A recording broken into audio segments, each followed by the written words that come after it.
I'm under no illusions what we have in front of us, and the demands that's going to place on the business, on me, on every area of my life. And it's that fight that you've had to get to this point that gives you the strength and the confidence to know that you can see it through.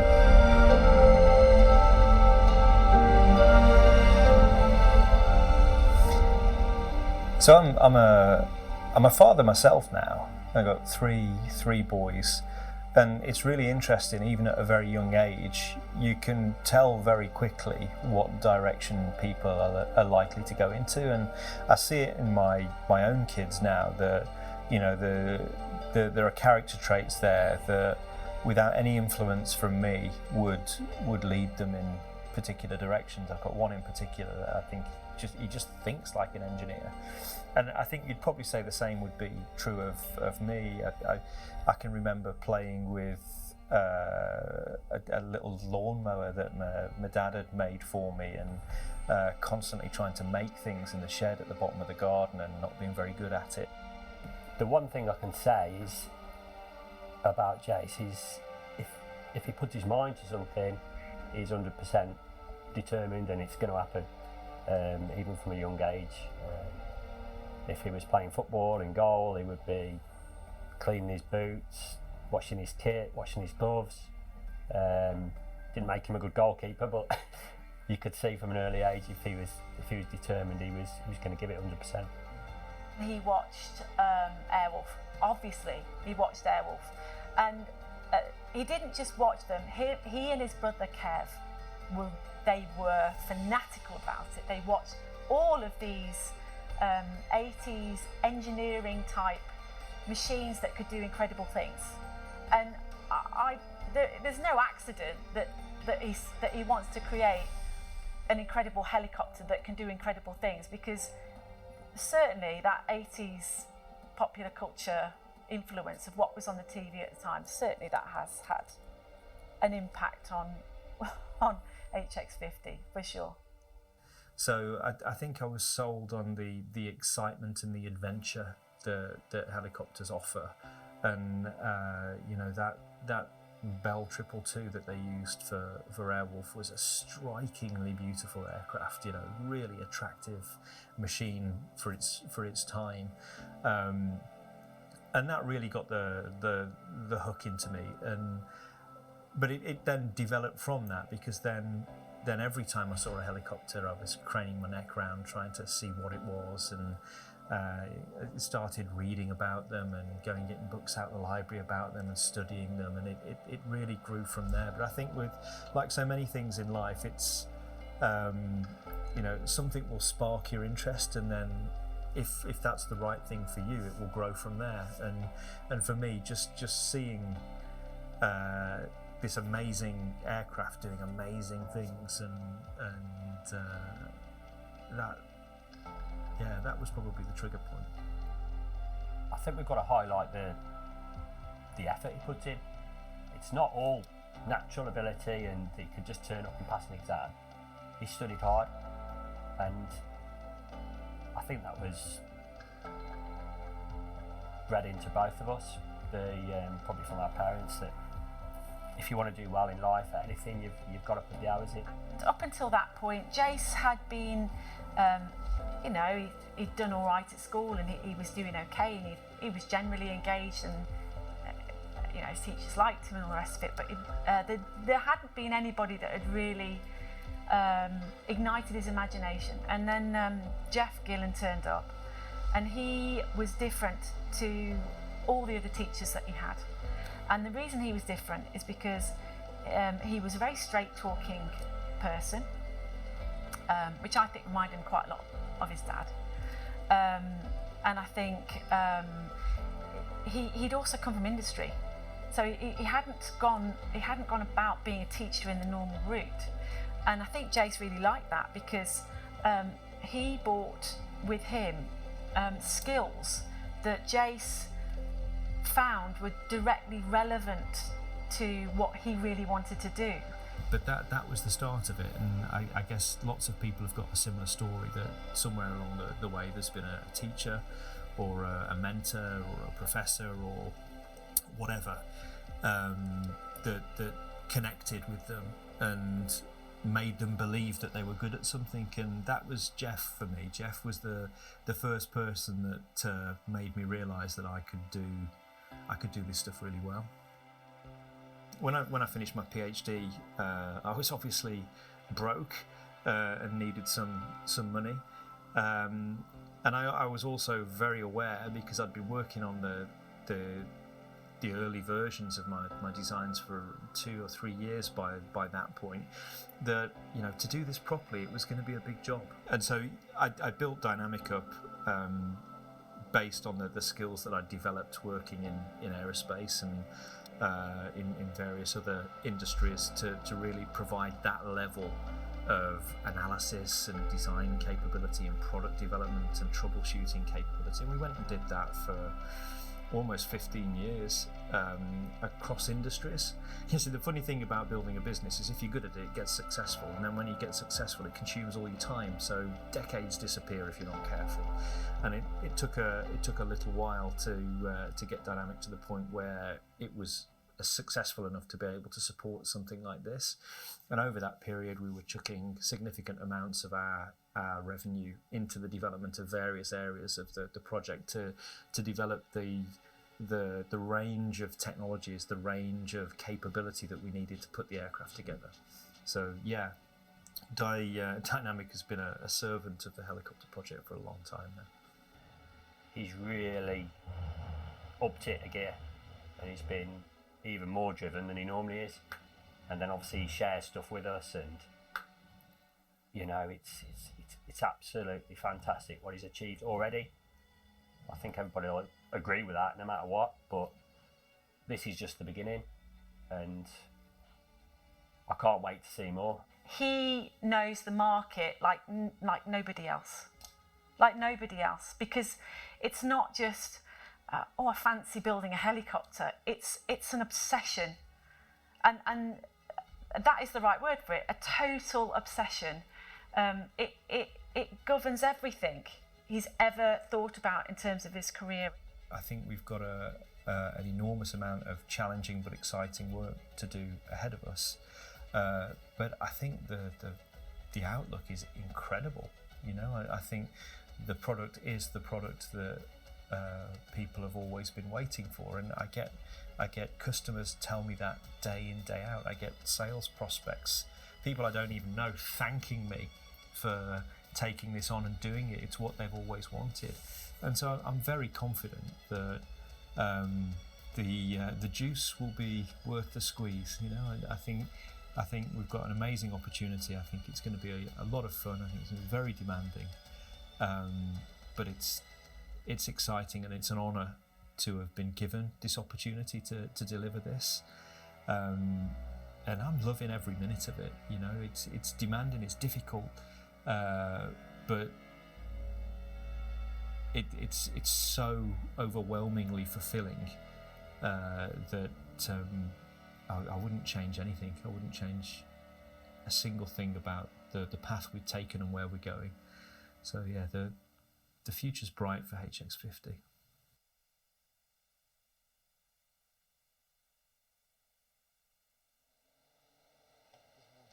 Good evening, ladies and gentlemen. Wow.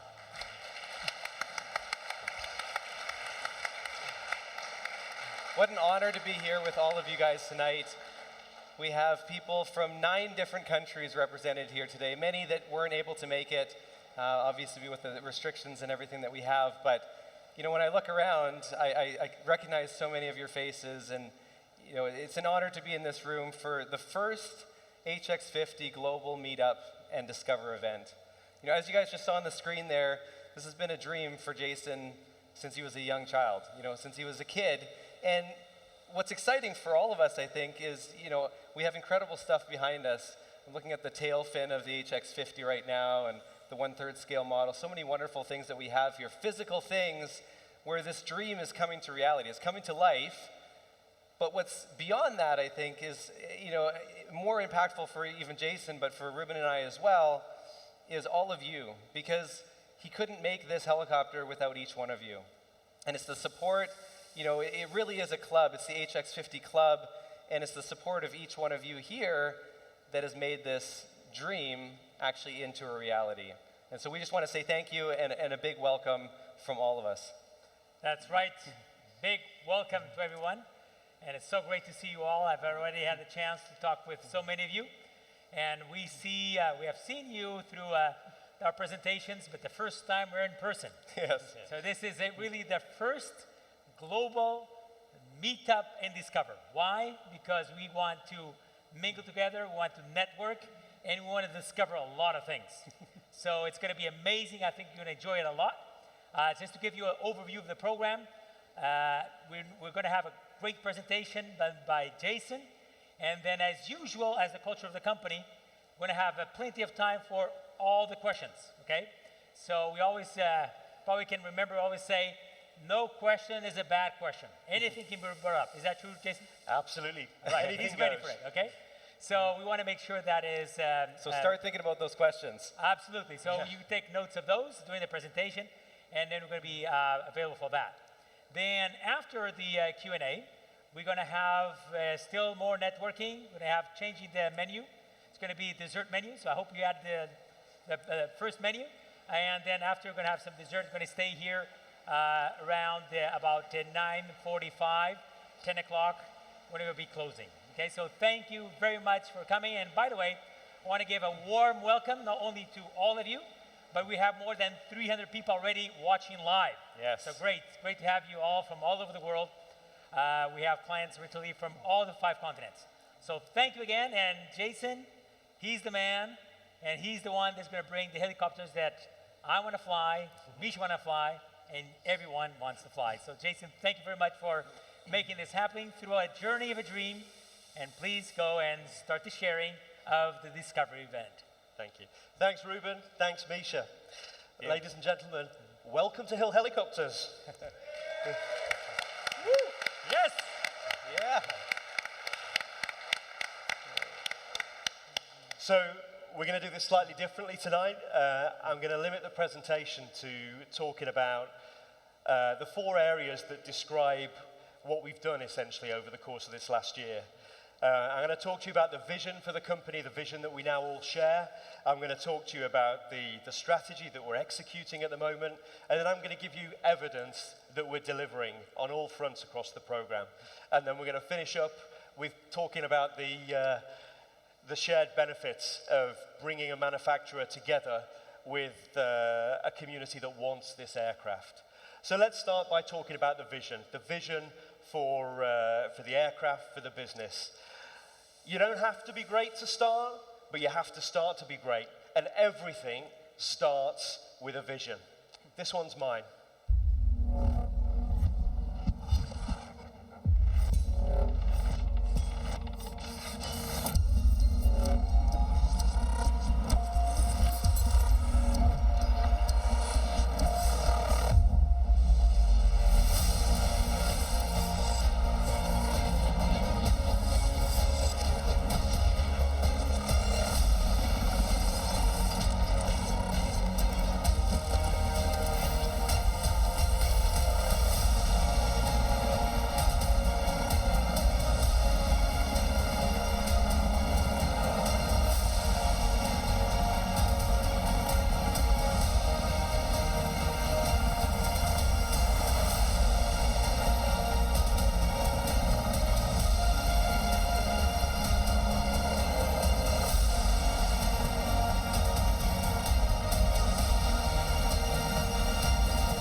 So that might have started off as my vision, but it's now our shared vision, a shared vision for how we can make general aviation better for everybody in the future. We're making an aircraft that's more capable, more desirable, more attainable, and more connected than ever before. And most importantly of all, everything that we do, everything that we've done is owner-centric. The whole business model is based on what private owners need. The aircraft is based on what private owners need, and that is what we're all about. And of course, if you get the vision right, if you get the big picture right, then it should be no surprise that big sales follow. And as of today, we've sold 342 aircraft in 38 different countries, and we have a 51% market share. We're outselling the R44 by 2.3 to 1, the R66 by 4 to 1, and the Bell 505 by 4.6 to 1. What we're doing is resonating, and we're truly grateful for the support that everybody has provided for us. We've got people in the room today that came into a very, very empty restaurant and had the courage to join us, the belief in the vision that we all share. And for those people, I personally will always be grateful. So thank you very much. If we talk a little bit now about the strategy, it's all well and good having these big ideas. It's all well and good saying we'll make it for a $5 and it will be better than everybody else's. But you've got to have a realistic way of delivering that. And our strategy isn't a new idea. But it's absolutely central to everything that we do in design, in development, in manufacturing, and upscaling, and even beyond that, into support. This has tentacles everywhere, and that's this idea of vertical integration. In the aircraft community, there's been a big move for these companies to stop seeing themselves as engineering companies and manufacturing companies and see themselves as technology companies. Manufacturing is the thing that you get other people to do for you. That's not how we see it here. Here, we're a manufacturing company. So our vertical integration strategy is really taking aircraft manufacturing back to how we used to do it, back to how the Spitfire was made. We make stuff in-house. What that means is raw material comes in through the front door, we add the maximum value we possibly can here, and then we send a premium product out to the front door. And what that means is we have absolutely total control over our cost base. And what that means for you guys is not only can we deliver you an aircraft at the right price point when you come to purchase it, but it also means that we can control the cost of spares, and we can make sure that the through-life cost and the through-life costs of support are properly controlled. It also allows us to control insurance and all the other things that we need to do to make sure your machine sustains its value proposition as it ages. Now, beyond all of that, of course, if you're going to go and develop a business to make everything, that's a big business to develop.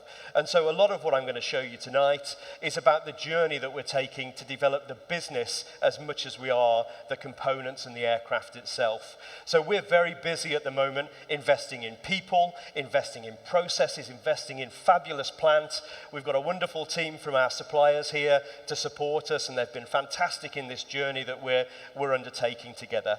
But don't think that vertical integration is just about making stuff yourself. It's much more than that. If you've got a lot of development work to do, it's also important that you can control the costs of developing prototype parts, of iterating things when stuff goes wrong, because it will. You know, this isn't going to be a smooth ride the whole time. But the simple fact of the matter is, it's designed up there, we talk about it down there, it gets analyzed over there, and then they program the machines and we make it right there. Now, rapid prototyping doesn't get any quicker than that. There's no being beholden to other suppliers and outside firms that you've never got the volume to be interesting to. We can do it all here. It gives us complete control. And so that is really what underpins our ability to deliver an aircraft at the right price on a very sporty time scale, and to give you the confidence that we're going to be able to support and keep the running costs of these aircrafts really low into the future. So that's the strategy. And of course, what I need to do now is explain to you how we're delivering that and what we've actually delivered to date. So let's start with an overview of some of the precision machining stuff, which has been the big stuff that I've pumped out over the app over the last month or so. And the very first part of that is to have a look at the components of the engine that we're starting with. So the GT50 engine is absolutely crucial to the aircraft. The beauty of doing an engine and an aircraft at the same time is we can essentially design the aircraft that we want. So you start with how much payload, how much speed, how much performance you want, and that defines what the engine needs to be, not the closest thing that you can buy off the existing manufacturers. But of course, to hit the price point, we also have to be able to control the cost of the engine. And central to that is making our own compressor wheels, making our own turbine blades, making our own castings and casings, even making our own gears and bearings. And that really is what this first swathe of equipment that we've invested in is all about. So what you can see on the clip playing in the background is really a walk through the process that we use to manufacture the centrifugal compressor that delivers 2¼ cubic meters of air every second at 8 bar and then spits it out at nearly 400 degrees so that the combustor can swallow it and create power for you.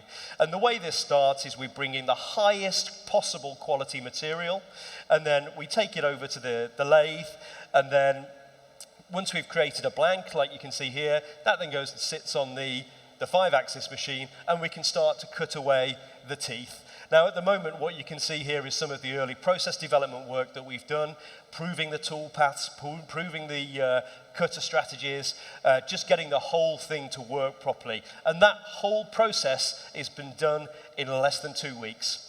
So it gives you an idea of once you've got the right people, once you've got the right equipment, you can do this stuff really, really quickly. And so what we'll do in a second is we're going to go over to the 5-axis machine, we'll talk about the key steps, and then we're going to get the machine moving, and you'll be able to see the 5-axis machine actually producing one of the very first compressors for the GT50 engine.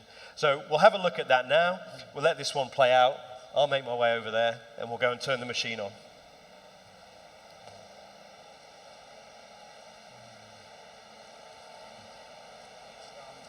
Yeah.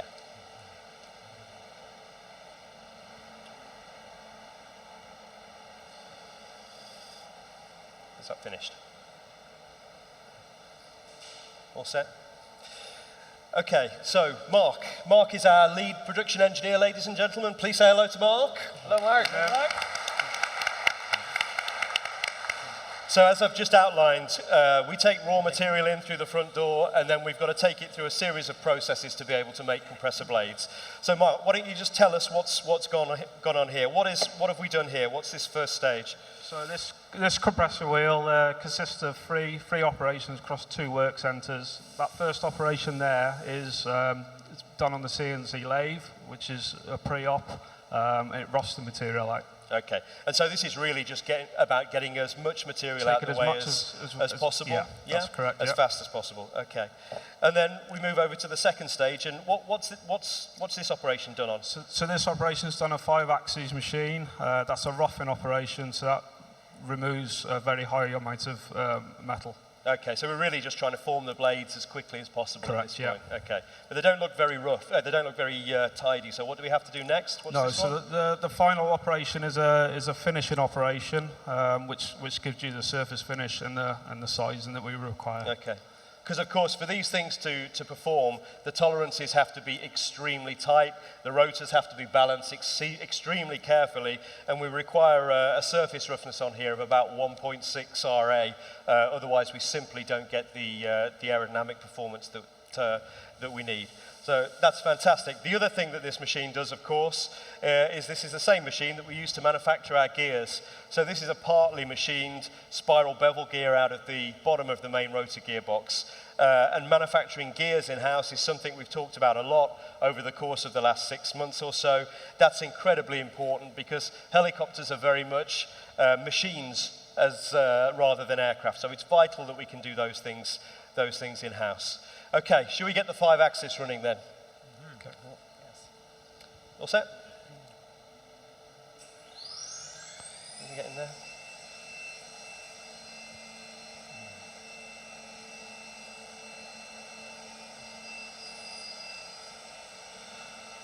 So what you can see here is essentially the start of the finishing operation. So we're moving from the rough blades towards the finished blades, and the purpose of a 5-axis machine is quite simply, it can take the part and it can swing it around whichever way it needs to so that the cutting tool can get access to the components that it needs to shape. Now, to put that in perspective, I'm sure over the years many of you have had to replace compressor wheels on various engines. this whole process for making the compressor is about a one-shift operation. So we can produce these in between 8 to 12 hours at the moment. There's not a lot of optimization being done on this yet. As I say, this process is 2 weeks old. And so that's the 5-axis machine. Let's move on from there. You can knock that off now if you like. Do you want to knock it off? Okay. You can turn it off now, Mark.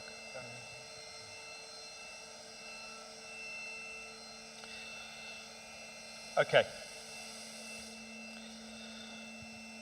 So let's talk about the gearboxes. So the 5-axis handles a lot of the most complicated parts in the engine, the gears, the compressors, and some of the fiddly things where you have to access the part from all sorts of different angles and directions. There are a lot of other things that are much bigger, that need equal levels of precision, but they're a little bit simpler. So if we take the GT50's speed reduction gearbox, the thing that takes the input from the power turbine at 36,000 RPM and then reduces that down to a more usable 5,500 RPM. Now we need to produce high integrity, lightweight gearbox cases that hold all of those gears in close tolerances to each other so that the gears run true and stand up to the life that they need, that they're going to see in service. Now, ironically, although the 5-axis machine looks really complicated and really clever, the manufacturing engineering that goes into producing things like our gearbox casing is actually much more complicated. Because the machine's limited to only being able to move in 3 directions, then we have to hold lots of work, create lots of work holding to hold the part on the machine, flip it over, and build the whole thing up with a series of different operations. Now, I think in one of my other videos I've explained, you can think of this machine not just as a machine that makes gearbox casings and blade tools, it's actually the mother machine. This thing makes a lot of the tools that we use to create wax injections for the casting processes. It makes a lot of the tools that we use to make blades. It'll make some of the composite patterns and tools that we'll use, as well as making finished components for the mechanical assembly of the aircraft. So if we just go back over, we'll have a look at how the gearbox casing is machined, and then we'll have a look at the 3-axis machine working in a similar vein. So, Mark, what we've got here is what looks to me to be a great big chunk of aluminium.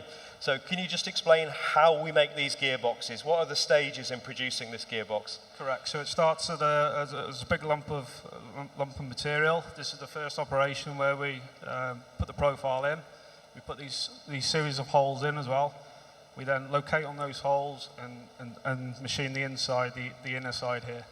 Okay, so essentially it just gets clamped on the machine in a big vise to start with, but then you have to put these things in so that you've physically got something to hold it when you turn it over to machine that. Okay. Okay, and then once we've done that, how does it go on the machine? What does it actually look like on there? So once we've done operation 2, we then locate on the bore, and then we locate on the machine and machine the second side. Okay, and those little tongs at the side, is that just there to hold it on there, or what? Yeah, correct. Yeah, that's for clamping, and then they come off once it's all finished. Like. Okay, smashing. Well, should we see it finishing off that part? Okay.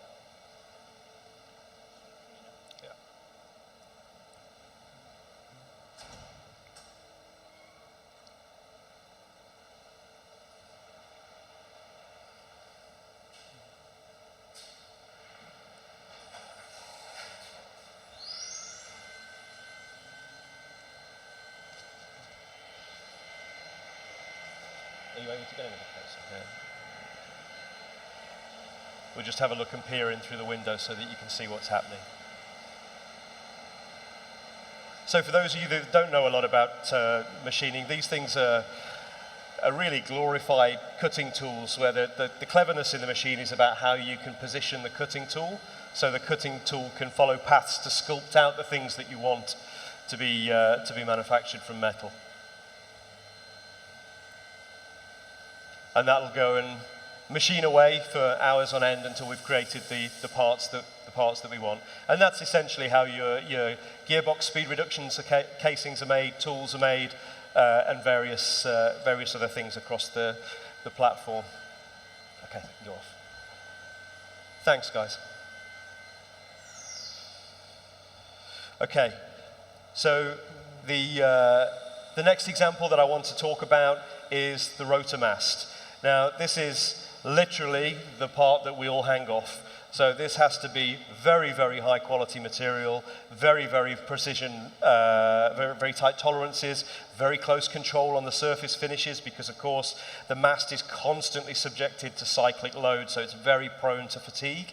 And so what we're showing you here is really just the first operation in the mast manufacturing. It has a profile cut onto the outside, and then it has some spline features on the bottom and the top so that we can physically drive it on the top and drive it on the bottom. And then there's an equally precise operation required to bore up the center of the mast and cut away all of the excess material. So let's just go and have a quick look over here, and Mark can point out what we've got going on over here. So, what state of manufacture is this in then, Mark? So the whole profile's been turned, both ends on this one. Okay, so essentially what we've got is the various shoulders and things that we need to be able to, all of the thrust for the whole helicopter is carried on that flange face there. There's splines to be added down there later and here as well, so that we can attach the main rotor and attach the driving gears in the gearbox. And obviously it's still quite heavy because we've got to bore the center out of it. Yes. Is that right? Yeah. Okay. And then there's not much point in showing you that one live because we can't get the camera in. So we'll come back to that one a little bit later. Okay. The one other thing I'll say while I'm walking around, of course, is the newest machine. This actually only arrived on Monday. This is our internal and external grinding machine, and this actually allows us to manufacture our own aerospace-grade bearings, okay? And the reason for that is because the cost of bearings in that industry are very, very high. When you're designing gas turbine engines, it's inevitable that you have to design special bearings anyway. So if you're going to design them and be the design authority, it makes sense that you carry that through and then also manufacture them. So that's the new boy over in the corner over there. Okay, next slide. So one of the defining characteristics of our aircraft, one of the defining characteristics of the user experience that we're creating for HX50 is our digital cockpit. We're trying to create a new modern flying experience where flying is simple and engaging, reduce the workload, making it as easy as possible for people to fly, as easy as possible for people that don't fly that often to get back into the helicopter and be completely current to the greatest extent that's possible, and just to make it as car-like and up-to-date as possible. Now, we provided the vision for that a long time ago. You've all seen the user interface, and since then, we've been doing a lot of work behind the scenes with the avionics architecture, with the hardware that drives all of this. And there are some very unique challenges with developing a digital cockpit in an industry that moves fairly slowly. The electronics industry moves very fast. So the moment you start looking for screens, you'll find that the screens are no longer in production after 3 years. So how do you support that? And what we've been doing behind the scenes is making sure that we can deliver this panorama of digital information in front of you in the front of the cockpit, but design that and deliver that in a modular fashion behind the scenes so that we can continue to buy screens that can be used as replacements for spare parts, and we can continue to support the aircraft as they age into the future. And so what this has meant for us, what this has led us to, is essentially you will have a monolithic piece of touchscreen glass across the front of the aircraft. Totally unparalleled, nobody has this. And that will actually be made up of three 15.6-inch screens behind the touchscreen that give us a huge amount of real estate to display big, bold, clear flight instruments and context-sensitive information. So you only get what you need when you need it. And of course, one of the biggest developments is that as we've gone to slightly bigger screens, it's given us the opportunity to put the the apps that you use to navigate, the electronic flight book apps, right in the center of the screen. And so that's something that we've been working on very recently. There are multiple configurations of the system that you can use. So you can use it as a pilot and non-flying customer like this, or when you've got a second pilot with you and you're flying two up, you can both have the flight instruments, you both have control of all the systems, and you conveniently have the app of your choosing in the center screen. Now that center screen, as you've probably seen over there on the demo, is bigger than the biggest iPad you can buy, okay? So it gives you great visibility, much clearer maps, much easier user interface than you've ever had before.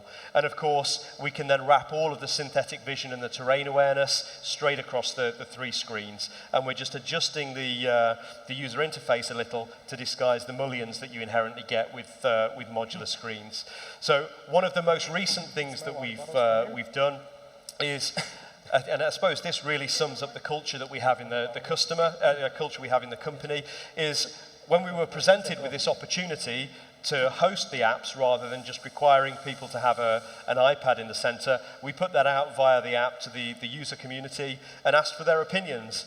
And with the exception of a couple of very valid technical comments that we received back, it was a unanimous, yeah, let's just have an uncluttered cockpit. Let's just, as long as I can host my app, I'm happy. And so we've been busily over the last week or so taking the development screens that we've got in the lab over there and looking at different ways that we can host the apps that you all want to use. So let's go over and have a chat to Martin and have a look at the development screens, and we'll have a look at the user interface and the apps. Now, I'm sure many of you will have had a chance to come and have a look at this already, but one of the things that we're particularly pleased with the user experience is the fact that these gauges are really big. So you're talking about 9 or 10 centimeters across each of the primary gauges. So they're a lot bigger than what you would have been used to in conventional analog aircraft. You've got 3 4K screens that are extremely high resolution, crisp, sharp, bright colors, high luminescence from the back. And of course now we've integrated the moving maps, which I'm sure you can all come and have a play with later once you're walking around the show. So Martin, just tell us a little bit about the screens that we've opted for here, and the Avidyne box and what have you. How do we deliver all of this? So what equipment do we use to do that? So the displays themselves are dumb displays. So they're LCD displays. So we need LCDs because we need high brightness. So we need 1,000 candela per meter squared, which is a really high brightness screen. So we can only get that through LCD liquid crystal displays at the moment. They are, as Jason said, they're 1920 by 1080 resolution. So they're very, very high resolution. Also with anti-glare and anti-reflection, which is very important for the pilot experience. But they are dumb displays. The clever stuff is sat behind it. So we've got a main processor box for the right-hand seat, and then another processor box for the left-hand seat. So this guy can drive 2 screens. The left-hand seat guy can drive all 4 screens. So that's including the IPI. Just a note on the IPI, you might have noticed, and some people commented, it's got a bit bigger from what you've seen. So we looked at the smaller IPI, which is about around a 5-inch, and we just felt that it was a bit too small. So we've gone that bit bigger, and Henry's had a challenge to integrate it into the center console, but he's come up trumps, and we're all delighted with that because I want a big IPI in the center console. What else? So we've also got a small intercom. So we're going to have a blind intercom. So the intercom will be controlled through the touchscreen interface. So we obviously all your comms will be managed by the intercom, but you obviously manage through the touchscreen. So you won't have a dedicated control panel that you're reaching down trying to read. It'll all be up on the touchscreen. So the idea is that the user interface is as integrated as possible to keep your workload down. Perfect, thank you very much. So what I didn't do when we started was introduce you. This is Martin Jakes, our Chief Electrical and Avionics Engineer. He's looking after all of this for us. Now on the subject of electrical engineering, would you like to tell us what this is? That is a starter generator. This is a permanent magnet starter generator. This is a bit small for us. This is an 8.5 kilowatt starter generator. We're at 10 kilowatts. This one spins really fast, and actually shows that we're not actually spinning that fast. So this one spins at 120,000 RPM. So we're actually spinning at maximum 52,000 RPM. So the technology is there, and it's available, and it's operating today, and it's starting turbine engines today. Okay. We've got some. It doesn't look like much, but there's quite a lot that goes into this. So these are permanent magnet rotors. So these will sit in the centre of the starter generator and drive and start that engine. Yeah. So for people that have seen the cutaway drawing of the engine, one of the things that's unique about GT50 is we've got rid of the biscuit tin gearbox at the front of the engine, and we direct drive the starter generator. So it's grossly simplified. We've only got two parts in the starter generator: the rotor, which just hangs off the end of the gas generator, and then we've also got the stator, which is the stationary part that collects all of the energy that this creates from the field disruption. And that's really all it is. That's the essence of your starter generator. No bearings, no lubrication, purely just two parts. And they're magnetic. And you may also have seen on a slightly related, I know, I'll leave that for Eric after, we'll come back to that. Okay, so that's the digital cockpit. That's where we're up to at the moment. We've got the user interface respun for the new size screens. We've got the apps up and running. We have a little bit of work to do with one of the favored apps for our friends from the US, but we're in active talks at the moment with the provider for that one. So I'm hoping that will follow very shortly. Thank you, Martin.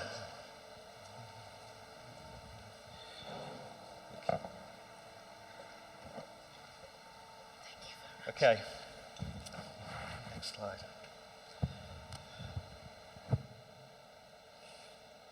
So, composites. Now, this is a big deal.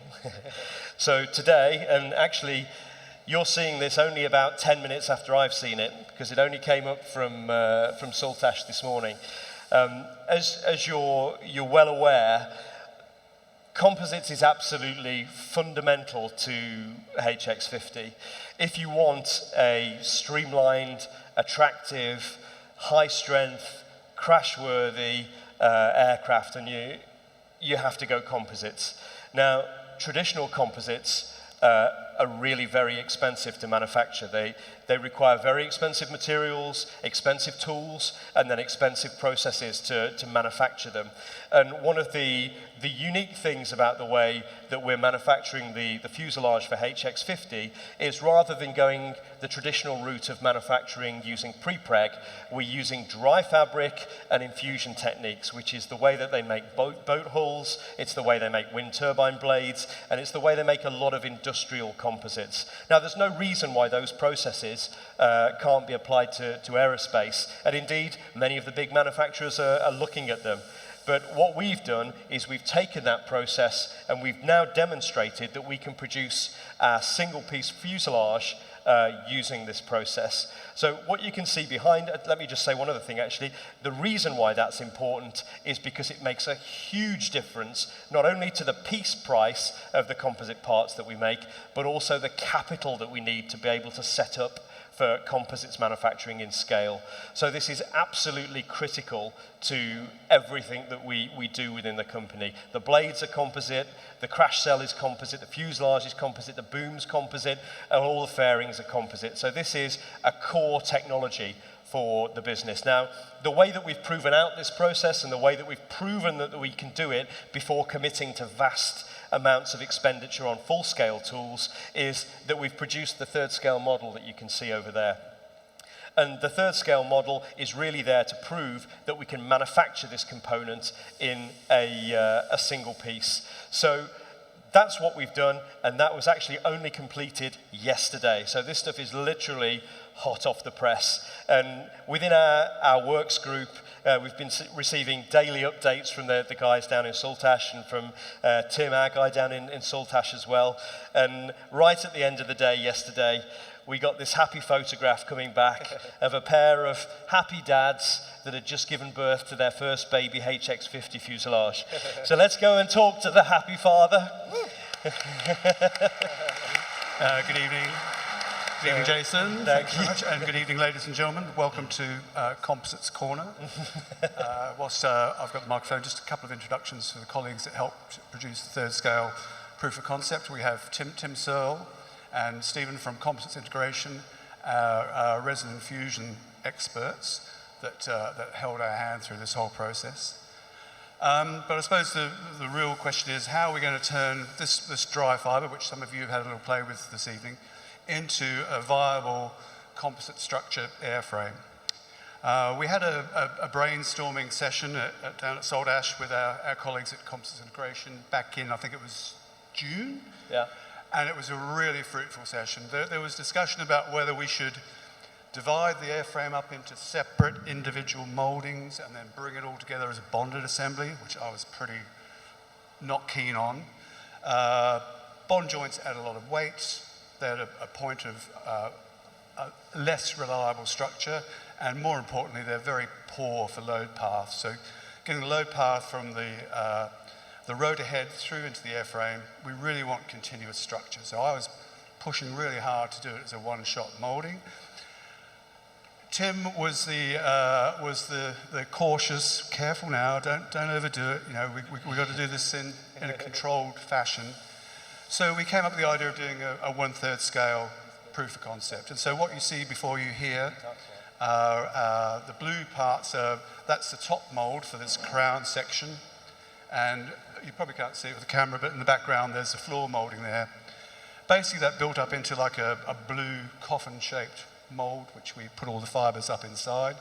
We found a little trick to help us stick these dry fibres to the roof of the mould, which maybe Tim can expound on in a moment. We bagged it up.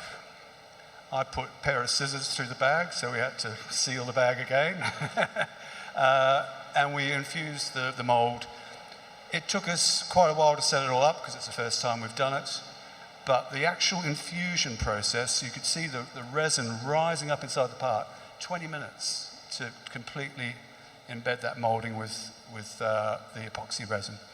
And this is our first attempt, and we're pretty chuffed with it. We're very happy with it. It has metallic inserts built into it. It has foam box sections for the floor. It has all the structural elements that we want to capture in the real full-scale version. So maybe back to you for a moment. And yeah. So I think the question I would then have for you, Tim, is, I mean, you're the resident infusion guru. This was quite a difficult thing to set out to do in the first place, wasn't it? You were very conservative when we started. How did it actually go on the day? I mean, how easy or difficult was it to hold the fabric, and how easy was it to get it infused? I assume relatively straightforward, because you brought one back when you first go. I think that the key with this is really good preparation. Tooling is absolutely vital, and you can see the tools. Some of you have seen these earlier, but do come and have a look and prod them and have a good look afterwards. But we were really keen to take Tim's design, make a really good set of tools that we could mould off confidently. Now, the thing about this tooling system, there's 6 parts here. There's 2 sides. There's a top, a bottom, a nose piece which we couldn't fit in the van, which you've seen in the video.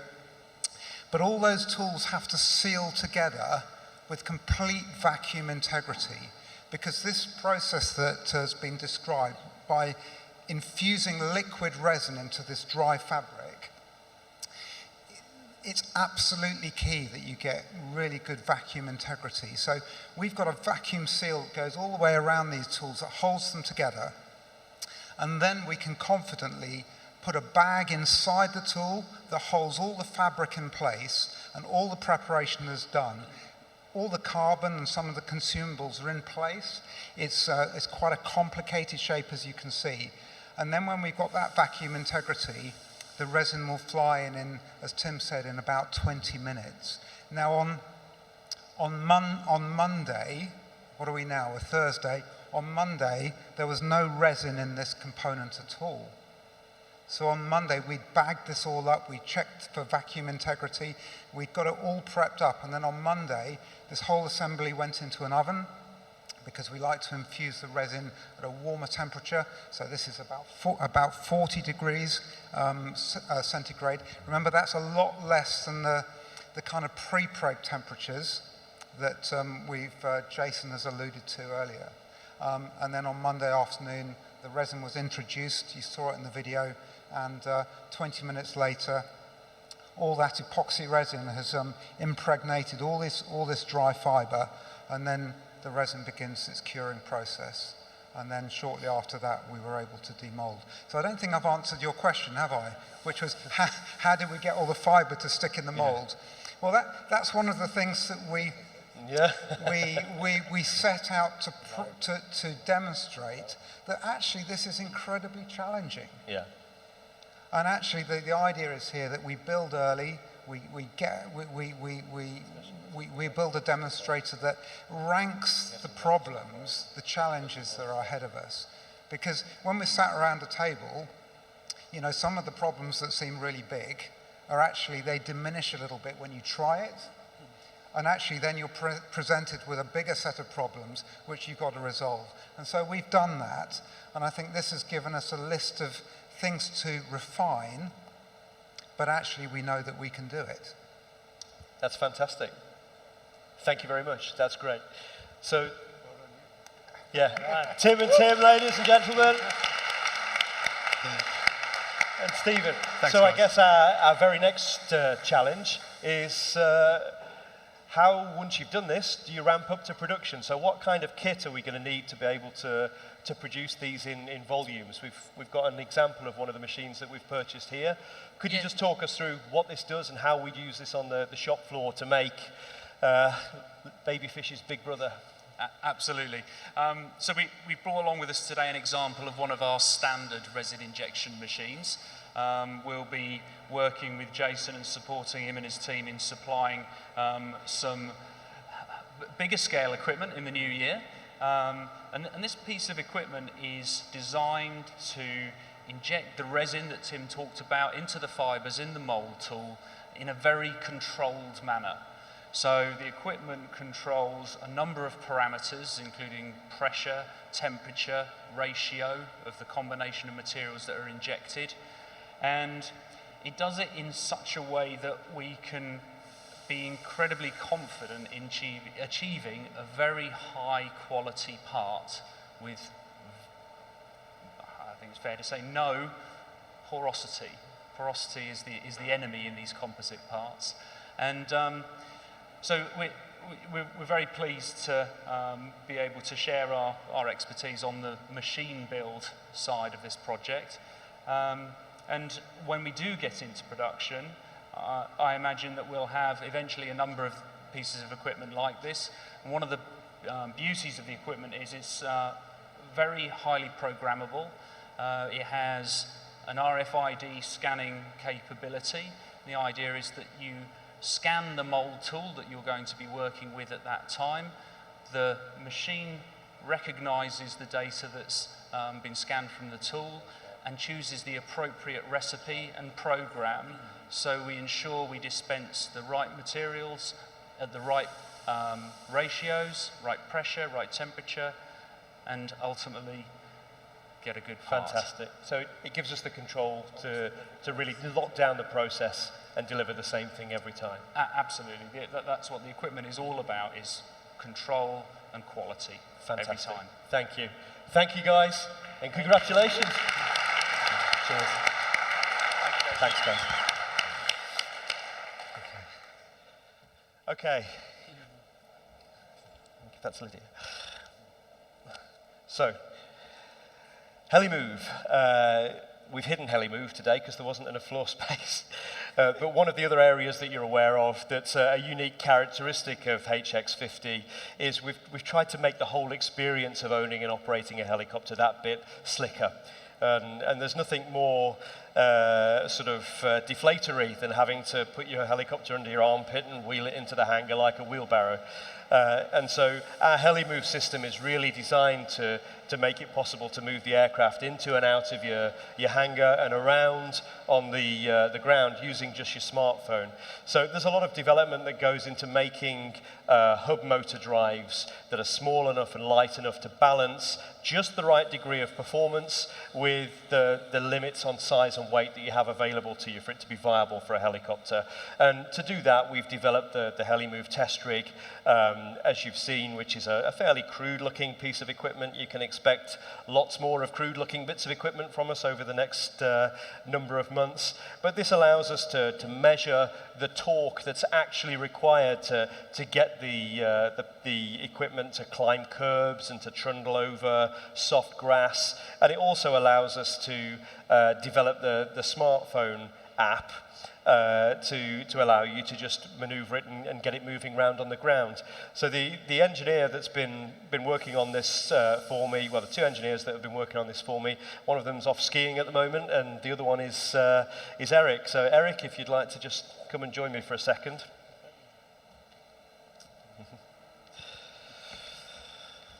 So you've got about the most piloting experience of all of us at driving this thing. I think the thing that most people are going to want to know is how easy is it to drive? Well, you know, currently we have two ways of controlling it. We have using just kind of an RC airplane controller, and then also using an app on the phone. Now, the RC controller works great. It's very controllable. Unfortunately, with the app right now, due to some still trying to get the latency issues figured out. It's a little jerky, so still more work to be done on that. But it's yeah, it's really fun to drive around, and as you can see there in the video, it's been really good to do some testing and to collect some data that we can use to develop the So in terms of the RC controller that you're using at the moment, how much training did it take you to learn how to use it? Was it something you could do straight away, or did you need to think about it a bit? In terms of driving it? To drive it, yeah, to be able to maneuver it on the ground? It was very intuitive and didn't take much learning at all. Fantastic. And the app will be even easier. Okay, fantastic. Well, we'll get it in the field now and go and get some data, go and measure it. Sounds good. Thank you very much. Right. Eric Welch, ladies and gentlemen. Thank you, Eric.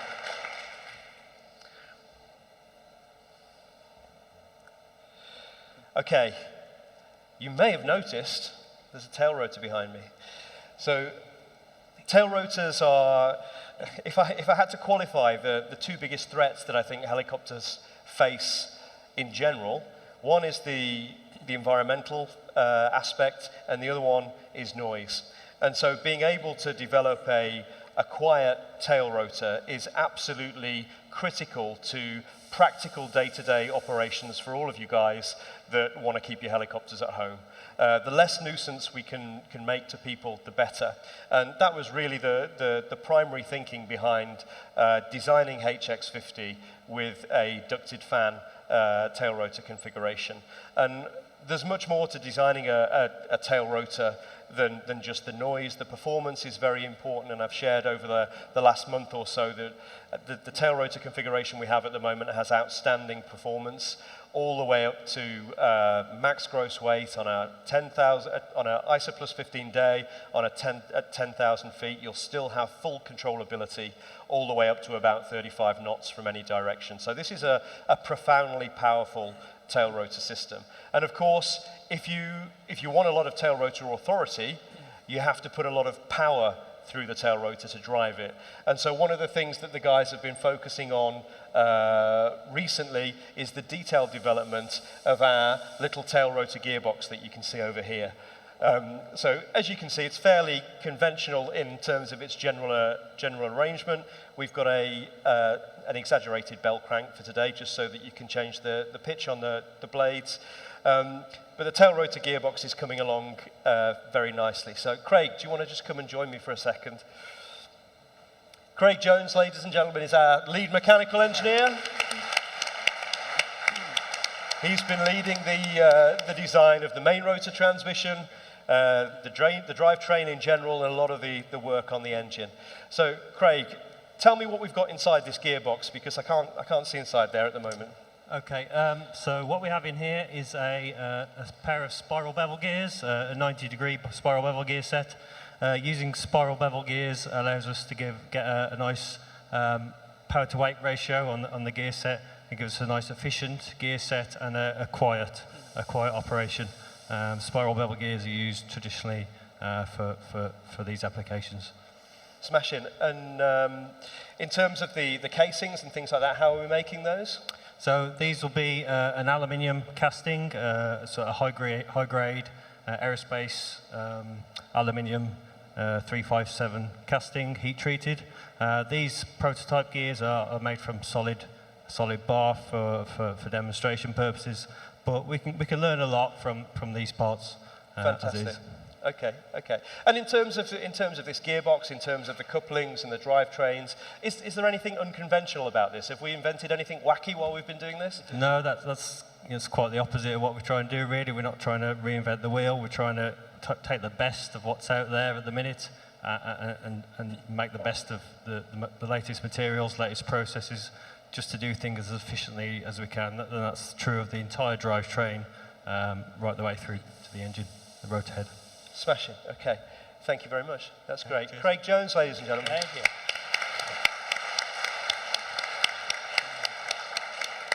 I think the other point I'd like to make about the tail rotor, and I put it out on the app while we were sharing some photos of what we've been doing, is it gives you a sense of scale of the whole helicopter. This is sitting in a little bit low on the stand so that you can get at it to use it. But I think the other thing that's important to come and touch and feel and have a go when we're finished a little bit later is this is the first component where you've seen real evidence of the level of surfacing refinement that's gone into this aircraft. You've all seen the glossy renders, and people have lots to say about those. But what you can see here is where the real fusion between automotive and aerospace workflows is starting to pay dividends. In order to get the light to flow off this so that it looks like a high quality piece of equipment, we need a much higher level of surface design than you would normally use in conventional engineering. And we've got Henry, our chief designer, he's hidden somewhere, there he is, Henry, our chief designer, to thank for delivering not only a strikingly beautiful aircraft, but one that works aerodynamically very well as well. So, Henry, thank you very much.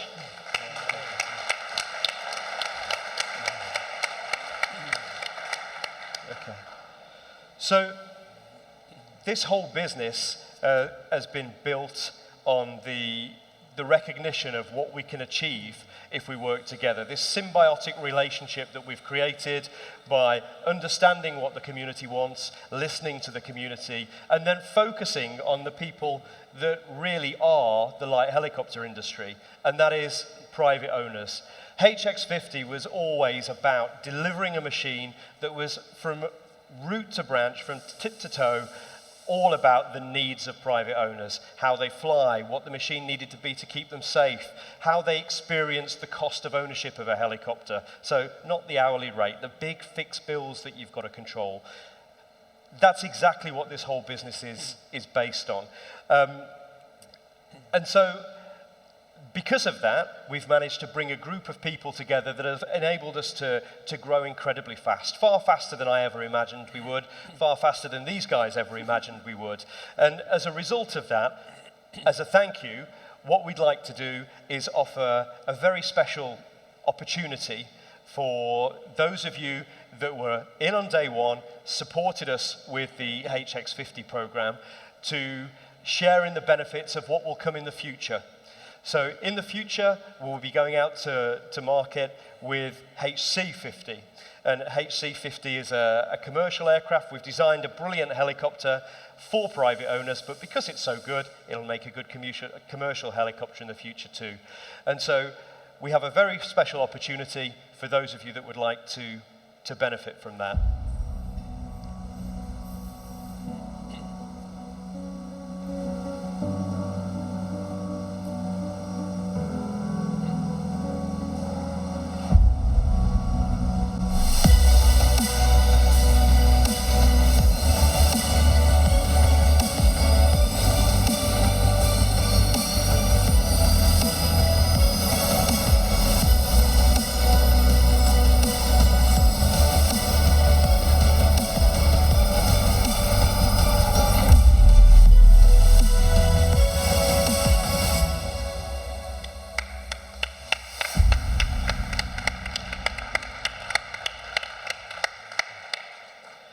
So over the course of the last year or so, many people have reached out and asked if there would be an opportunity to own an additional aircraft, a HC50, or to speculate when HX50 comes to market.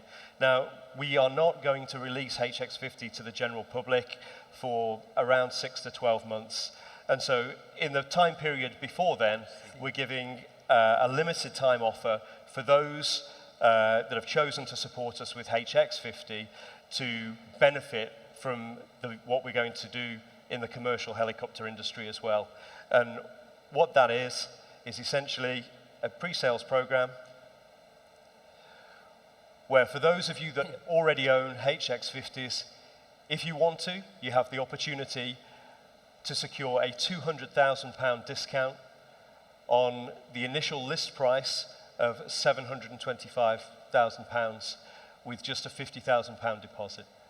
And that's really, as for those of you that want to, it's an opportunity to share in the benefits that we've created, revolutionizing the general aviation industry.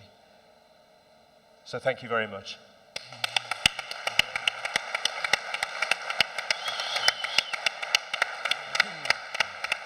There we go. All right, so great. Thank you, Jason. And now, as usual, we're going to be having the Q&A session. So I want to make sure that all the questions are answered. First from the audience, we have a lot from online. Yes. By the way, we have just reached 763 people watching online. Amazing. So that's a great number worldwide. Yeah. Thank you very much for supporting us as well. Yeah. And we have a lot of questions again from online, but we want to give first opportunity for anybody here present with us today to raise your questions. So please go ahead. We have some mics on the floor there. And who wants to have the first while question? we're getting organized, the ladies are going to be bringing a mic for you guys. Just raise your hand nice and high so that they can come to you and ask the question. While the first person's putting their hand up and getting their question ready, Jace, we have one that came in and somebody was asking, can you describe a little bit about how the blade fold kit is going to actually work? So we've talked a little bit about it in the past, but they just want a little bit of an idea. So if somebody has landed the helicopter and they're ready to roll it in the hangar, can you just describe a little bit about what that workflow will look like to get that thing folded up and put in the hangar? Yeah, no problem. So the original concept for the blade fold was that it would be just a case of popping out the lag dampers. But we're in the process of changing the rotor hub design at the moment to accommodate our elastomeric bearings, our in-house elastomeric bearings. And what that now means is there will need to be essentially a link in the root of the blade outside of the cowling. So you won't need to mess with the cowling on the top anymore. It's a simple quick release mechanism that allows the root of the blade to fold. So that's something that's due to be developed further in the new year. Perfect. So basically, they would open up the top cowling. No, you don't need to do that anymore. To? It'll all be outside of the top cowling. Okay. So you'd remove the engine inspection cover, climb onto the top of the helicopter to get access. Yep. You'd have parked the helicopter with the fixed blade over the tail, and then you'll just be able to swing the two remaining blades round.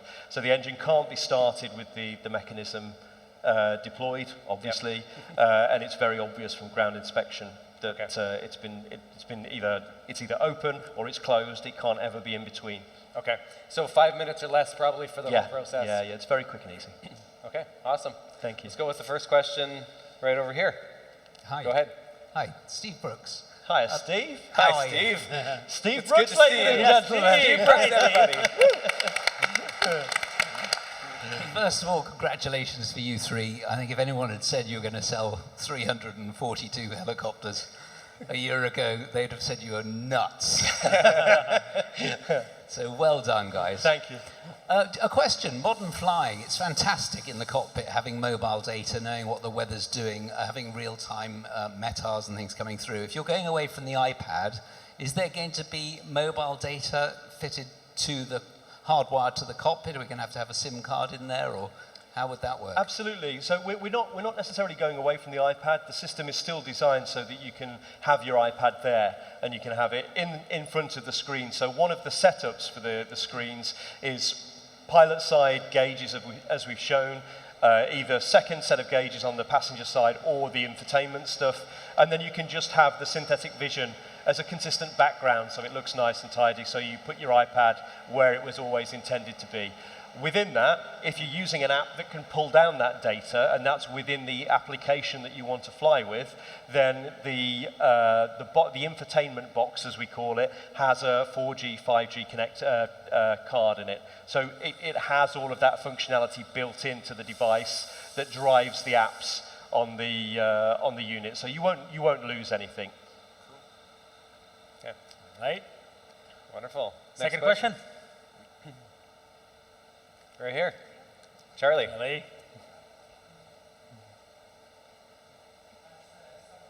I live in Scotland, and one of the big problems there is the range of helicopters and getting fuel. And trying to go to Orkney from my base, we need to sometimes logistically, well, certainly in a commercial job, we would need to locate fuel by road, which is a real problem. So what do you reckon the range is? What's your best forecast on range, say, half full with passengers and luggage? And will there be an option for a range extender on this huge luggage compartment that you've got? Okay, so with the, if we assume that the cruise speed isn't going to increase from 140 knots, then if you were to put 5 95 kilo passengers in the aircraft, you'd have enough range for 3 hours of fuel at maximum continuous power. So that would give you 420 nautical miles. But that's if you're flying as fast as you want to. If you back that off, you'll get to 500 or so, and that's with a full helicopter. So that's with 5 big guys, a handful of bags, and so on. If you choose to fill the fuel tank up, it's designed with a 5-hour fuel tank. So again, that's 5 hours at maximum continuous power. And so, of course, 5 hours at 700 nautical miles. It's been a long day. 700 nautical miles will get you there. But of course, remember, that's at maximum continuous power. If you back that off, you'll go further. So it has a really profound range. It should. No, all of the fuel is housed in the primary fuel tank. The trimmer tank is really just about giving you as close to carefree center of gravity characteristics as you can have. When you make a helicopter with a very high useful mass fraction, so lots of payload compared to its empty weight, the CG problem gets difficult. When you then make a relatively big helicopter for its weight, that all gets worse again, because now you've moved all the variables further away from the mast. And so we have to work very hard to make sure we can keep the longitudinal CG within trim limits. Thank you, Charlie. We have a question from the back of the room over there. Go ahead. Hey, hey Jace, Stuart Adams here. Hey, Stuart. Hey. Great to be here. I'm not having a cup of tea in the morning watching this on my iPhone. I'm here in person, so it's fantastic. I've asked this question before, and I'll ask it again. The float system. Have you done any more work on the float system, where it's going to be on the aircraft, and also the emergency exits, should we ever need to use the float system? Sorry, Stuart. Could you that's the emergency flotation system for flying system. Offshore. No, so no, it's a simple answer. We haven't taken that any further yet. We've been very preoccupied with the engine at the moment, so there's a lot of resources going into both the production process development and the detailed development of the engine components. So floats will follow very soon, because obviously our strategy for floats is that we're creating pockets in that composite fuselage you can see over there. So to be able to take the fuselage through to full scale, we've got to do all of that. So it's going to be handled very shortly, but we haven't done anything about it yet. Okay, thanks. Okay, we have one from Chris over here. Go ahead. In that light, Jason, since the integrity of the hull in this one is so good, will it act as almost as a boat when you have to ditch this? Because it seems like you could almost make a case for turning it into a boat if you had to ditch it, right? Yeah. You're going to get into the boat industry as well? Yeah. Well, one thing at a time. Yeah, my current helicopter does not float very well. You know, the doors, let's say, are about as leaky as they can get. So I'm just wondering if sadly, it won't float. It's not neutrally buoyant. One of the things that I really wanted to do with this was try and find a way if we could have some permanent watertight pockets within the fuselage, but sadly there just isn't enough unused volume in places that you'd want to use it to make that possible. The only way that we could make that possible would be to fill a lot of the cabin up with airbags. And there'd be little point in having a flotation system if the only thing that floated was the top of the tail. So yeah, unfortunately we've got to put bags on it. All right, well, we'll keep going. Thanks.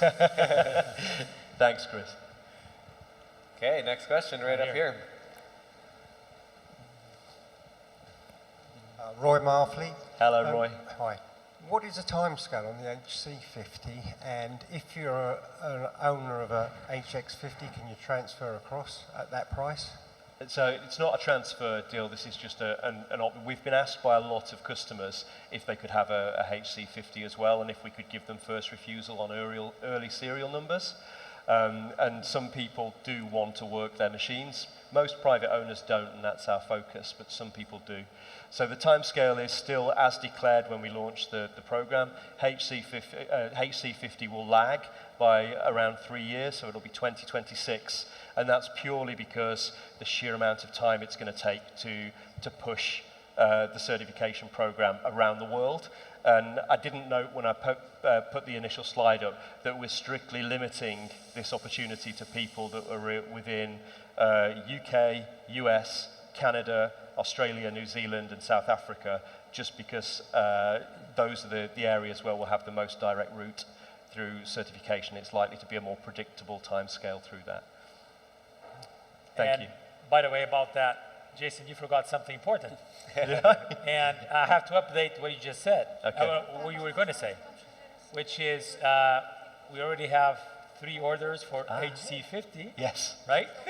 And in the meantime, we received already 2 other orders, so we are at number 5 already. Oh, so fantastic. 5 seats sold. Very good. Amazing. Well, that's the buffet paid for then. Yep. And by the way, just to be very clear, the first orders paid, the 1, 2, 3, is BC helicopters. So yes, you're going to see. We're very excited to have them.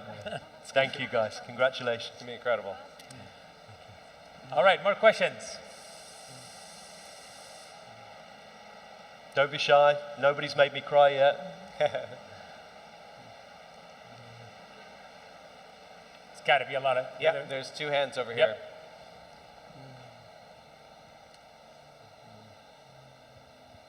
Yeah, hi. If you're talking about 2026 for the HC50, when do you expect to start delivering the HX50 to customers? The HX50 is scheduled for delivery summer 2023. Okay.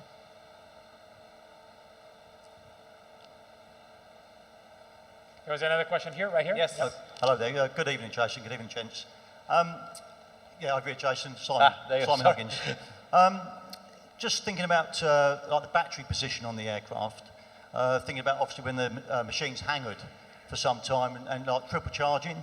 Is there a sort of a socket or something you can triple charge it, or is it quite accessible? Do you think?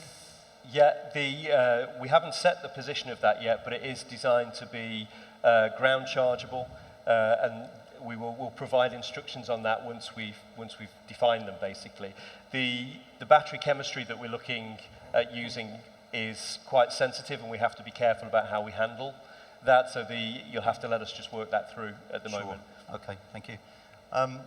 Also, just obviously with the Fenestron tail, 3-bladed rotor, like start-up and shutdown limitations for surface wind. For example, on the EC120, it's sort of 55 knots. Would you know at this stage what that might be, or? I expect something similar to that. It's a very, very similar blade geometry. It's a very, very similar, the fundamental parameters of the rotor have got very similar geometry, so it won't be that different. Okay, thank you. And with all of those things, those are things that really are just determined during test. Sure. So we won't be able to give you a final answer till it's sat out there. Of course, yeah. Okay, thank you. Thank you very much. Thank you. Good, and while we're getting our next question, we had another one come in. We had actually very many come in online, but one person asking about what do you think about the eVTOL situation right now, and is that competition for the HX50, or how do you view that? So I get asked this a lot, as you can imagine. eVTOL is important. You know, we do need to decarbonize aviation. We do need to become more electric, but you've got to be realistic. The only way to get off the ground vertically more efficiently than a helicopter is in a balloon. So I think a lot of these fancy configurations that people are trying are all well and good, but I don't believe they offer any material advantages over that of a well-designed modern helicopter. And the big elephant in the room that everybody is ignoring is the fact that it's going to be a very, very long time. It's going to be decades before we have batteries or a means of storing enough electrical energy for a genuinely battery electric aircraft to be practical. And I think when the real world factors of developing a machine and operating a machine start to take hold on an already limited capability, then those machines are going to find it very hard to make a living.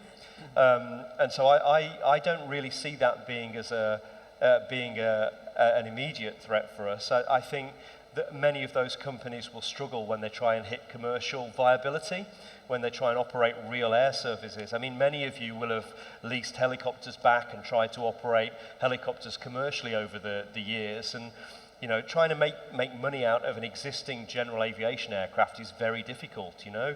To have the work and the machine available and fly enough hours to offset your enormous fixed costs is difficult. And then if you try and do that with a machine that can only fly for 5 minutes, you have precious little chance. So I think in terms of eVTOL, it's not a threat, but I think in terms of the opportunity that it provides for us, it's clearly showing how many people want to do point-to-point travel. And that is an opportunity for HC50. That's an opportunity for a good commercial helicopter. I think the other big important point about eVTOL is with the huge swathes of money that have been thrown at it, they've been spending money like it's going out of fashion, and in order to manage their risk, they're trying to partner with all of the same people that we're trying to cut out to deliver a cost-effective helicopter. So they're replacing their expensive turbine engines with batteries that are now owned by, with motors that are now owned by the same people that used to make the turbine engines. So from my point of view, I think those aircraft are going to end up being every bit or more expensive than a conventional turbine aircraft, but far less mission flexible, far less capable. And so, yeah, I don't think that's an immediate threat for us. I think the helicopter has a very bright future. The GT50 engine has been designed to run on sustainable aviation fuel, biofuels, and I think that's our route to short-term carbon neutrality. And I think that's the way it's all going to go. I am very interested in hybridization. I think that's something that could offer a great suite of benefits to private owners and commercial operators. And so you can expect to hear more about that from us in the future, but it's not going to be a battery-powered helicopter for a very long time. Okay, thank you. A question from Dave there? Yes.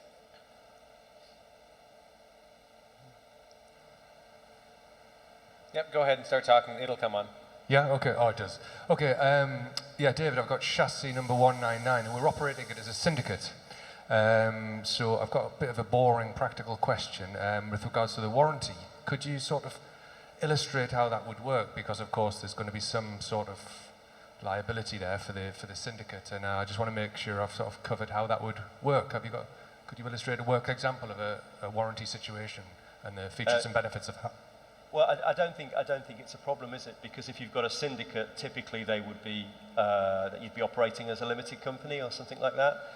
So the limited company has the same status in law as a person, and so the warranty would apply to the limited company that owned the helicopter. So it makes very little difference, I think. I think it was more literally the practical side on the ground, supposing that we need to bring the aircraft back to the factory and what have you.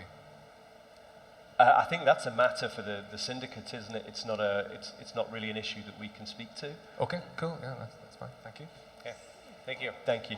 And then we have another question just over here as well. Yeah. Hi, Jason. had a question on the control. I think you call that haptic or haptic. Sorry for my English. Yeah. As a pilot, what is that going to bring to us? Can you give us a few ideas of situations in which the flying will be enhanced by this feedback from the controls? Yeah. Okay. So in terms of the haptic feedback, perhaps the easiest one to explain is fundamentally the haptic feedback on the collective. So if you think of the situations in flight where you would want to know what your power situation is, but without necessarily having to have heads down in the cockpit, then what we've done is we've coupled the actuator that sits on the collective as part of the autopilot system, so that as you approach your 100% limit, the collective will start to become stiffer. It will take more effort to move it, and you'll feel a notch when you get to 100%. So if you're coming into a confined area and you're high and heavy, then rather than being eyes down, eyes up, eyes down, looking, you can just feel until you get to 100%. And you know that you've then got another 10% to go.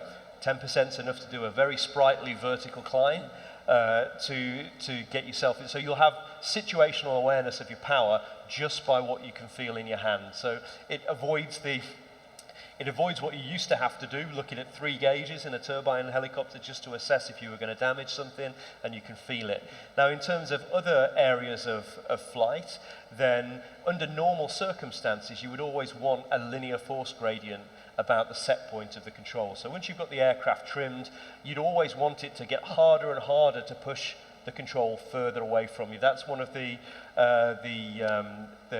requirements for handling qualities in instrument certified aircraft, for example. So about your set point, you'd always have a nice, gentle, linear force response away from where you are. And then when you get into more critical areas of the flight regime, so perhaps exceeding VNE, or when you've got a dangerous combination of rate of descent and speed, you can expect things like stick shakers.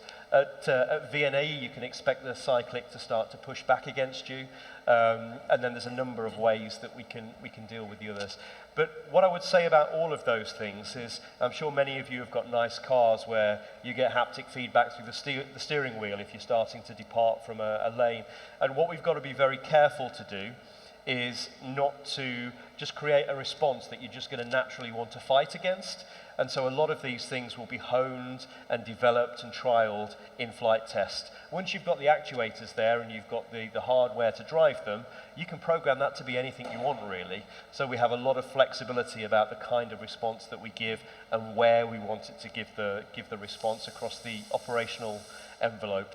But essentially that's the long and short of it. About a normal set point, expect a linear force gradient, and then when you're approaching a limit, expect it to push back harder and perhaps shake to indicate that you're doing something wrong. Good. Thank you, Nicholas. Another question over here. Yeah, hi, Mike Shaw. Hi, Mike. Hi, Jace. There you are. Many years ago, I was a glider pilot.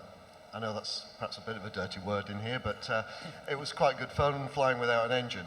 But I used to fly in the Scottish mountains quite a bit and used to experience rotor turbulence, going up through rotor into wave formations, wave clouds and so on.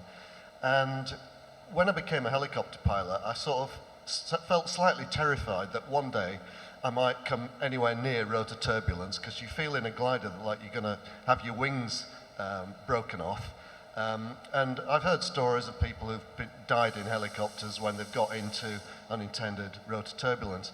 And I was reminded of it when I watched one of Mischa's recent videos where he was bringing back a squirrel, I think it was, and saying it's the best helicopter available at the moment. And I did smile, because I knew what probably was in his mind when he wrote that, and saying how smooth it was in turbulence. And I thought it'd be really interesting to get your spin on how you think the HX50 will operate in turbulent conditions. Obviously, it's a 3-bladed system, which is, big head start. Yeah. So I think that there's a number of things that contribute to how the helicopter will ride. The big one is really that the moment you go beyond 2 blades, the moment you've got that 3rd blade and your flapping hinge is offset from the axis of rotation of the rotor. That gives you an inherent stiffness between the rotor and the fuselage. And then that means that any time the aircraft is hit by a gust, a side load, it's going to want to stay where it is. It's going to want to stay in its commanded orientation directly underneath the main rotor. And then the other thing that you've got going for you, of course, is if you have a higher inertia rotor system, that thing wants to act like a big gyro in the sky. So it just wants to hold its orientation in space. And those two factors will contribute significantly to making the thing feel very stable. You'll never feel that sort of disconnected sense that you can get in machines that have two blades, where you are just being moved around and you're only really being held there by your weight pulling you down from the rotor. So it'll ride a lot better. I think the other thing to be aware of is because we're aiming for the machine to have great cruise performance, we've got a very big horizontal stabilizer. So that's designed to keep the fuselage very flat in flight. Now, when you're flying slower and when you're experiencing updrafts and downdrafts, that will create a bit of a pitch response that you'll get used to. And of course, we've got a very big tail fin as well, and that's there to keep you safe in the event of a tail rotor failure and to look after a number of other things as well. So it'll feel very, very planted, very stable. It is a big, heavy helicopter after all. Lots of reassuring stuff, thanks. Thanks, Mike. That's music to the ears, because flying lighter two-bladed helicopters in the mountains in turbulence is not really that fun. So I definitely appreciate that. Jason, we have a question from our good friend Carl, who's watching online. Hi, Carl. So he's asking about what are your thoughts on hydrogen cells? Some VTOL aircraft have announced they're going to be working on that or working. What are your thoughts on that, hydrogen? I don't believe that will work either. So I can't say who it was for, but I did some work many years ago for an organization that was looking to put a fuel cell in a similar size aircraft, a HX50. And the fuel cell technology is amazing. That's been ready since the Apollo programs. You know, that is great. The electric motor technology is great, but the problem with hydrogen is it has a really, really low density. So jet fuel is about 800 kilos per meter cubed. Hydrogen is 72 kilos as a liquid per meter cubed. So what that means is, because the amount of energy in a fuel is defined per unit mass, if it's got a low density, you need a huge volume of it. And so to carry enough hydrogen to have the kind of range that we're offering with HX50, you'd have to more than fill the entire cabin with hydrogen to have enough of it with you to power the engine. So until somebody can find a way of storing hydrogen other than as a diatomic molecule, we're not going to be able to make that work. I don't believe. I think it's another way of clawing at the idea of being able to get rid of fossil fuels. I mean, we already have a very good way of storing hydrogen. We stick it to carbon molecules and create hydrocarbons. It's not an answer to the current problem, but it's not an easy problem to solve, I'm afraid. For the time being, my genuine belief is that sustainable aviation fuels are a practical way to do it in the short term while we wait for some form of storing electricity or packaging hydrogen. But I think it needs a step change in technology. It's a cassette to CD moment that we need, not a we'll just squeeze it in a bit harder. It won't work, I'm afraid. And what's your confidence level on GT50 running on biodiesel? Oh, that'll work. It's just another fuel.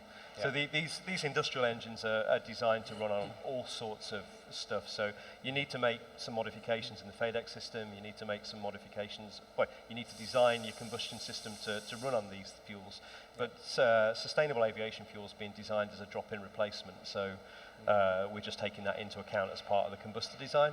Yep. So that will work straight out of the box. Okay.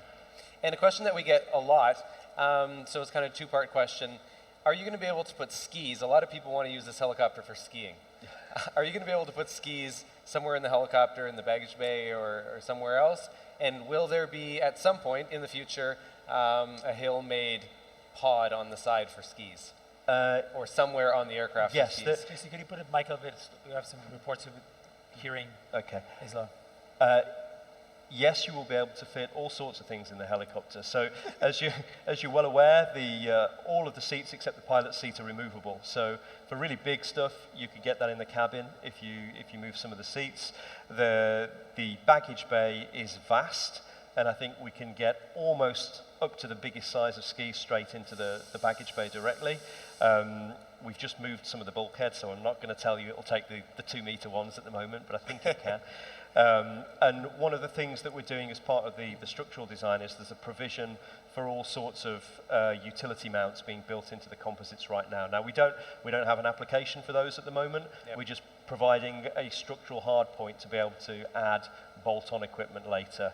Right. And yes, when it comes to attaching lifestyle products, people carry their bikes in helicopters, their skis. I've even asked... Only crazy people in Canada do things like that. Yeah, well, people have asked me, can I put a motorbike in the back of it? I can't remember where that one came up. But we're making provisions to attach stuff to the underside, and that's really making sure that it's a common fuselage between HC and HX50. Yep. And the same with the baggage bay. There's the seat rails and all sorts of things in there. Right. And you've mentioned that there's going to be sort of a universal mount that you're creating underneath the aircraft. There's several mounting points where you're going to be able to attach things. We've specified 9 mounting points that tie in with the existing structural design. They're just designed to take a given load and have a given type of fastener go into them, and you can do what you want with them after that point. And there are also existing hard points on the exterior of the structure. One of the questions we get asked a lot from the guys that want to marinize the helicopter is, how do you tie it down on the back of a boat? Yes. And so the brackets that mount the undercarriage legs are also used as tie-down points, and so are the points that would, on the skidded version of the aircraft, pick up the forward points of the skids. So you've got 4 points to tie the thing down as part of the standard fuselage design. Okay, but nobody would ever get the skidded version, right? Nobody will ever buy skids. You'd have to be crazy to buy skids. Okay, let's go for another question in the audience. Who has the next question? Yes, right here. We've got a mic coming over to you right now. Hi, my name is Thomas. When do you hope to have the first full-scale fuselage done? Well, that's a good question. Sometime next year. Around the middle of next year, I would say. Okay. Now I have another question. For the engine, will you be able to remotely check parameters? So yes, to a certain extent. So the stuff that's reported to the pilot in your flight instruments will be reported to us. We'll be able to pull that data back. But not live? Not us running the engine and you monitoring it? Potentially live, but again, it's complicated because the only real way that you've got of doing that at the moment is 4G, 5G, and depending on how high you are, you'll lose signal coverage. No, I meant more, let's say that as an owner, I was not completely sure things were running correctly. Yeah. And I wanted to do a ground run on it, and then have somebody remotely be able to just sit with the software and check that things are running within parameters or not. That will be possible, but there will be a period over which that has to be rolled out. We can't do everything right But from in the start. theory, possibly, yeah. Okay. Thanks. Thank you very much. Thank you. Next question. Don't be shy, you guys. We now have right over here. By the way, Jason, 1,284 people online. Wow, amazing! Really high number. Very, very big success. A couple of questions. Jace, I'm over here. Where? Over here. Ah, there you are. Yes. Is the collective gone back to a traditional collective, or is it still the collective? Still the same. So we've got 2 different styles of collective. The pilot side is the one that you're used to seeing, and not all of the images showed the collective on the passenger side. On the passenger side, allow me to demonstrate. If we move the collective to a more upright position for the pilot, because rather than doing this, you want to be able to do that, so your elbow slides along the armrest, so it's comfortable. But of course, if you had your collective here on the co-pilot side, you wouldn't be able to get out the door. So what we've had to do is take the same stick head, and it's slightly different geometry, and just return the pivot point back down to a bit further back behind your seat. So on the passenger side or the co-pilot side, it's a more conventional action. It moves by the same amount, it's the same stick head, same controls, but it's slightly different because obviously you don't have the armrest there, you use the window ledge instead. Okay, and I'm not going to hold you to this, but when do you think we'll see the first flying HX50, and are you still on track for summer 23? As we stand here today, we're still on track, and the plan is for the first prototype to be built by the end of next year. So we'll fly it as soon as we've proved that it works properly on the ground. Brilliant, thank you. Thanks, Charlie. You know why he asked this first question, right? Because when you were doing your demonstrations earlier about the power management, you were doing this motion. Yeah. It's a little bit too ingrained. Muscle memory. Yeah, All right, next question. Right here, Charlie. Charlie. Yeah. Mike's coming to you right now. Have you got your permission for the factory to go ahead? We're getting closer. So we had some absolutely amazing buy-in from the local government a couple of weeks ago. So all of the people that need to be behind it are now behind it. And in terms of the planning permission for the manufacturing part, it's a no-brainer. The site already has permission for that, and that will go through in a heartbeat. We were trying to get some acoustic surveys done over the last couple of weeks, and we didn't quite manage to get all of the parties involved together all at the same time with the weather for the helicopter and everything. So we've got to pick up those acoustic surveys after Christmas. That is the only challenge. Everything else is just due process. So that will be in place, I would say Q1, early Q2 next year at the latest. And by tradition, Jason, helicopter manufacturers either buy an airfield or operate from, or manufacture from an airfield. You're going to be different, I understand. Yeah, well, you know me, I like to be difficult. No, I said different, not difficult. Yeah, the problem with airfields is a lot of them are owned by people that want to squeeze every last penny out of them. A lot of them have been bought up by housing developers, and they really don't see any value in keeping it as an airfield. They're just biding their time until they can get planning permission approved to put houses on them. And some of the ones that are good are not really in the best location for us in terms of the wonderful people that I've got working for me at the moment, the supply chain that we have in the area. So we need something fairly close to where we are at the moment. So airfields are challenging. Ideally, that would be a great way to do it, but I don't think that will work. I think the beauty of the approach that we're taking at the moment is that although it creates a challenge in terms of planning permission for noise, if we choose our location carefully, there's such an enormous number of jobs being created that what we're seeing is the politicians and the local councillors are falling over themselves to make it work. They just have these medieval processes that they have to go through to make it so. So I've got no doubt that that'll go through. But in a practical sense, how do you deal with the safety course and the conversion courses that you're going to be doing at the factory? And then churning out helicopters that fly away and come back for engineering? Yeah, our site can be approved for all of that.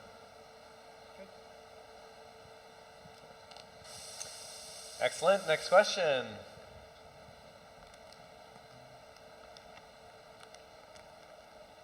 Yep, Becca. I'll get you a mic. Becca came all the way from the US. Yes. Yes. Hello, so my question is for the fuselage guys. So we have this glorious one-piece fuselage. What is the idea, perhaps the process for, I mean, heaven forbid, if you have damage? Like, is there going to be a way that you can, that you can mend it, at home, or will you have to bring in a specialist? Well, you've got to be realistic with a helicopter fuselage, is that it's not just about repairing it to a point where it's going to stand up to the static loads again. That's got a 50-year life ahead of it where we have to have confidence that it's not going to develop fatigue problems later in life. So within any aircraft, there's only so many components that they will let you repair. And I think it's very common if there's any plastic deformation, for example, in a metal fuselage, that part's scrapped. So there are areas of the fuselage where it will be fairly insensitive, to damage. A lot of the stuff that you're likely to knock, for example, your doors, your windows, none of them are structural. It doesn't matter. The key beams that you can see that hold the center doors, for example, which is, I guess, a fairly vulnerable location, is set back behind the door. So you'd have to crush through the doors, the windows, all the mechanisms and things before you got to that. So it's fairly robust in that sense, and it's a fairly tough material anyway. So in the first instance, the degree of repairability is fairly consistent with what you've got in other aircraft, but it is a critical flight structure. So if you damage the stinger, for example, on the bottom of the tail boom, that's a throwaway component. That's there just to be clipped, and that can be swapped out. The rest of the tail boom is structural. If you delaminate it, we'd have to replace that. But remember, these components aren't going to be anywhere near as expensive as what you've used to. So there'll be a degree of repairability, but it'd be what you would expect from a flight critical structure. Thank you. You're welcome. Next question. Don't be shy, guys. Yep, back over here again.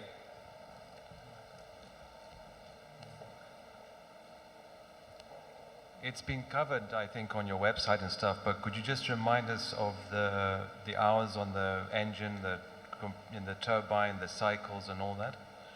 Yeah, so the engine's designed to be a 5,000 hour TBO, and we're targeting 20,000 cycles on that. Okay, nice. As are the 2 gearboxes, right? In 5,000 hours? Yeah. Good. Jason?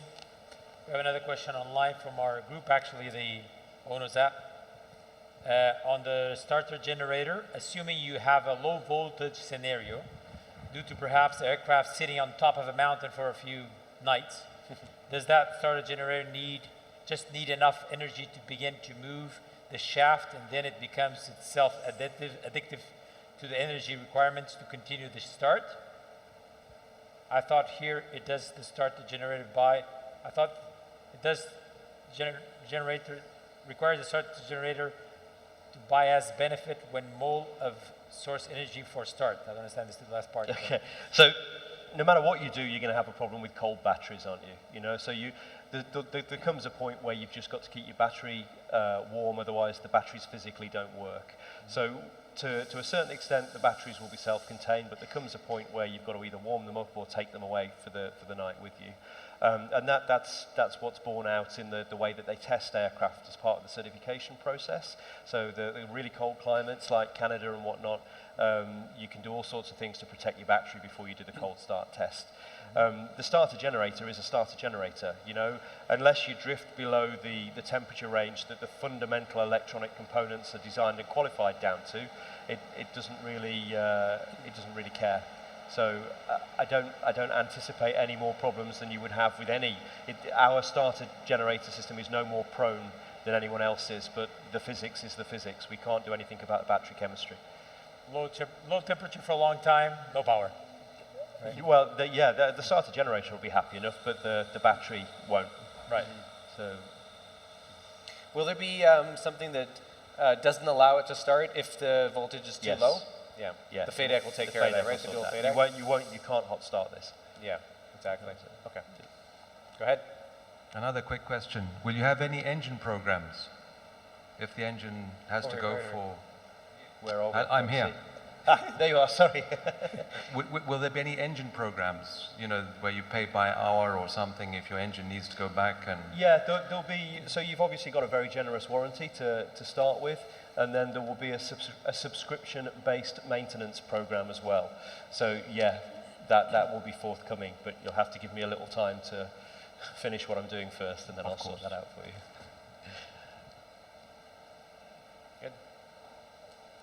Another person asking online, funny one, since you're going to have a lot of recycling waste from the milling process, but given that you have casting equipment, the CAD, the system, and models, can you cast some desktop size HX50? Yeah. Again, yes, we can. And Henry's been mithering me for years now to do a speed form HX50 as a desktop ornament and things, but we've got to finish everything else first. Let's do the flying one first. One step at a time. Let's do that, then we'll do the executive toys. Yep. Do you want to just talk while we're waiting for the next question? Don't be shy to raise your hand so we can get the mic over to you and we'll be ready to go. But just talk a little bit about the redundancy. Now that we have the 3-screen application plus the iPad, are those all redundant? So is it technically a quadruple redundancy system? If one fails, you could move to the next one and so on? Because, a lot of people, they ask the question, well, I don't want, all the glass because I want to be able to have some sort of a backup, a steam gauge backup in case, everything goes dead on you. So can you talk a little bit about those redundancies? I'll come to the redundancies in a second. Absolutely, I can. Yeah. But why don't we start by saying, what do you actually need to fly a helicopter? You don't have to convince me because I just look out the window and I fly the helicopter. Yeah, we fly helicopters by attitude, and if it's all getting really bad in the air, then it's a helicopter. You can land anywhere you want to. So the idea is you just keep it very simple. If it's all getting too much, land. And our training procedures will cover exactly what's required in each of the failure scenarios. And we're doing some very basic things to allow you to fly the aircraft very simply without all the fancy bells and whistles working. But in terms of redundancy, you've got the Avidyne suite, which is fully certified. There's highest quality certified instrumentation that money can buy. And that feeds out via 2 screens and an app. So both the screens are redundant. They've got independent power, independent drivers, independent touch screens. And then the Avidyne box also communicates wirelessly with your iPad. So you can drive the box from your iPad as well. Right. And so you've got 3 layers of redundancy there. And then on top of that, the display box that we're using, all that does is it receives the information from the Avidyne and presents the lovely cockpit. If the infotainment and that environment doesn't work or falls over, then you have the ability to just switch back to the standard Avidyne interface that has no fancy stuff behind it at all. So you've got all of those layers of redundancy, and of course you're all flying around with iPads. So you've got your airspeed, your altitude, your position, your navigation data on something that's completely independent as well. So, I mean, the levels of redundancy that we've got are far more than is required for a VFR flight. Yeah. Just look out the window. Yeah. Just look out the window. Jason, 2 questions from one of our latest clients and Italy, Ferdinando. Hi, Ferdinando. Great to have you online. So 2 questions from him, interesting ones. Be ready for the second one. This one is easy one, and also the other one is easy, but you understand what the intent of my question. So one is, can you talk about the rotor head details, rigid, semi-rigid, what it is? So cover a little bit of the rotor head. And the second one for you to be thinking is, what are the plans for delivery capacity of first and second year? We had a conversation about this previously. It's an inside joke, so get ready for that one. Okay. So in terms of the rotor head, the rotor head is essentially an elastomeric rotor hub. So both the flapping, the lead lag, and the feathering hinges are all handled by these elastomeric bearings, these laminated elastomeric bearings that we've been developing over the last few months with a company called Camberley Rubber down the road from here. So the beauty of these types of heads is they're very, very compact, they're very simple, and most importantly, because the hinge that's delivering all of the blade motion is only loaded in compression, they have fantastically benign failure modes. So as these bearings twist and turn and bend, they create little crumbs around the outside, so you can tell when the bearing's starting to become degraded. You don't wait until you have something catastrophic happen. So that's really nice, and that also works extremely well with our packaging. As you can see, looking at the posters around, we've got a very careful aerodynamic fairing around the rotor hub, and this particular hub design allows us to have the most convenient root treatment of the rotor blade, so that it's essentially rotating around a spherical center, so that we can cowl that and prevent the hub from swallowing lots of air as you fly through the air and creating lots of momentum drag. So that's the rotor hub. It's similar to what you might have found on other helicopters with three-bladed rotors before. So modern, compact, but proven. So that's the plan there. And can you just maybe touch on the cowling that goes over it, so the casing around it, why you did it, the aerodynamics reason, and then also just explain, how, if and how it's going to open and how you can inspect inside of there if you want to do pre-flight inspections and so forth, because I think that's sort of a mystery area where a lot of people don't really understand it. They see it in the picture and they go, well, is that the way it's actually going to look? Or is that just a render? That cowling is really, really important aerodynamically, because a huge proportion of the drag of a helicopter just comes from the mechanical stuff that holds your blades on the top of the helicopter and the pylon. So hiding those behind a very carefully faired gearbox and mast, and then fairing in the rotor hub makes a huge difference to the drag. I think if we took that fairing off and took that cap off and just left the gearbox on show, and that would double the drag, maybe more than double the drag of the helicopter. It's huge. Right. And so it's very important that's there.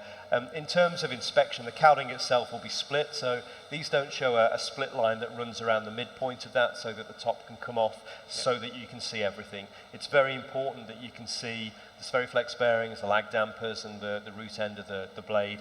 So all of that is readily inspectable, and that's just a quick release device. Again, that we haven't done very much about because it's just a fairing at the moment. Yeah. So we'll get to that later. So that's straightforward enough. And then in terms of second question. The second question,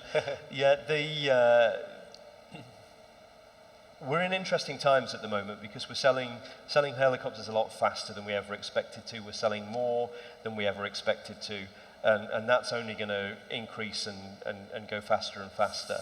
And so we are constantly reviewing the target for initial production and the target for ongoing production.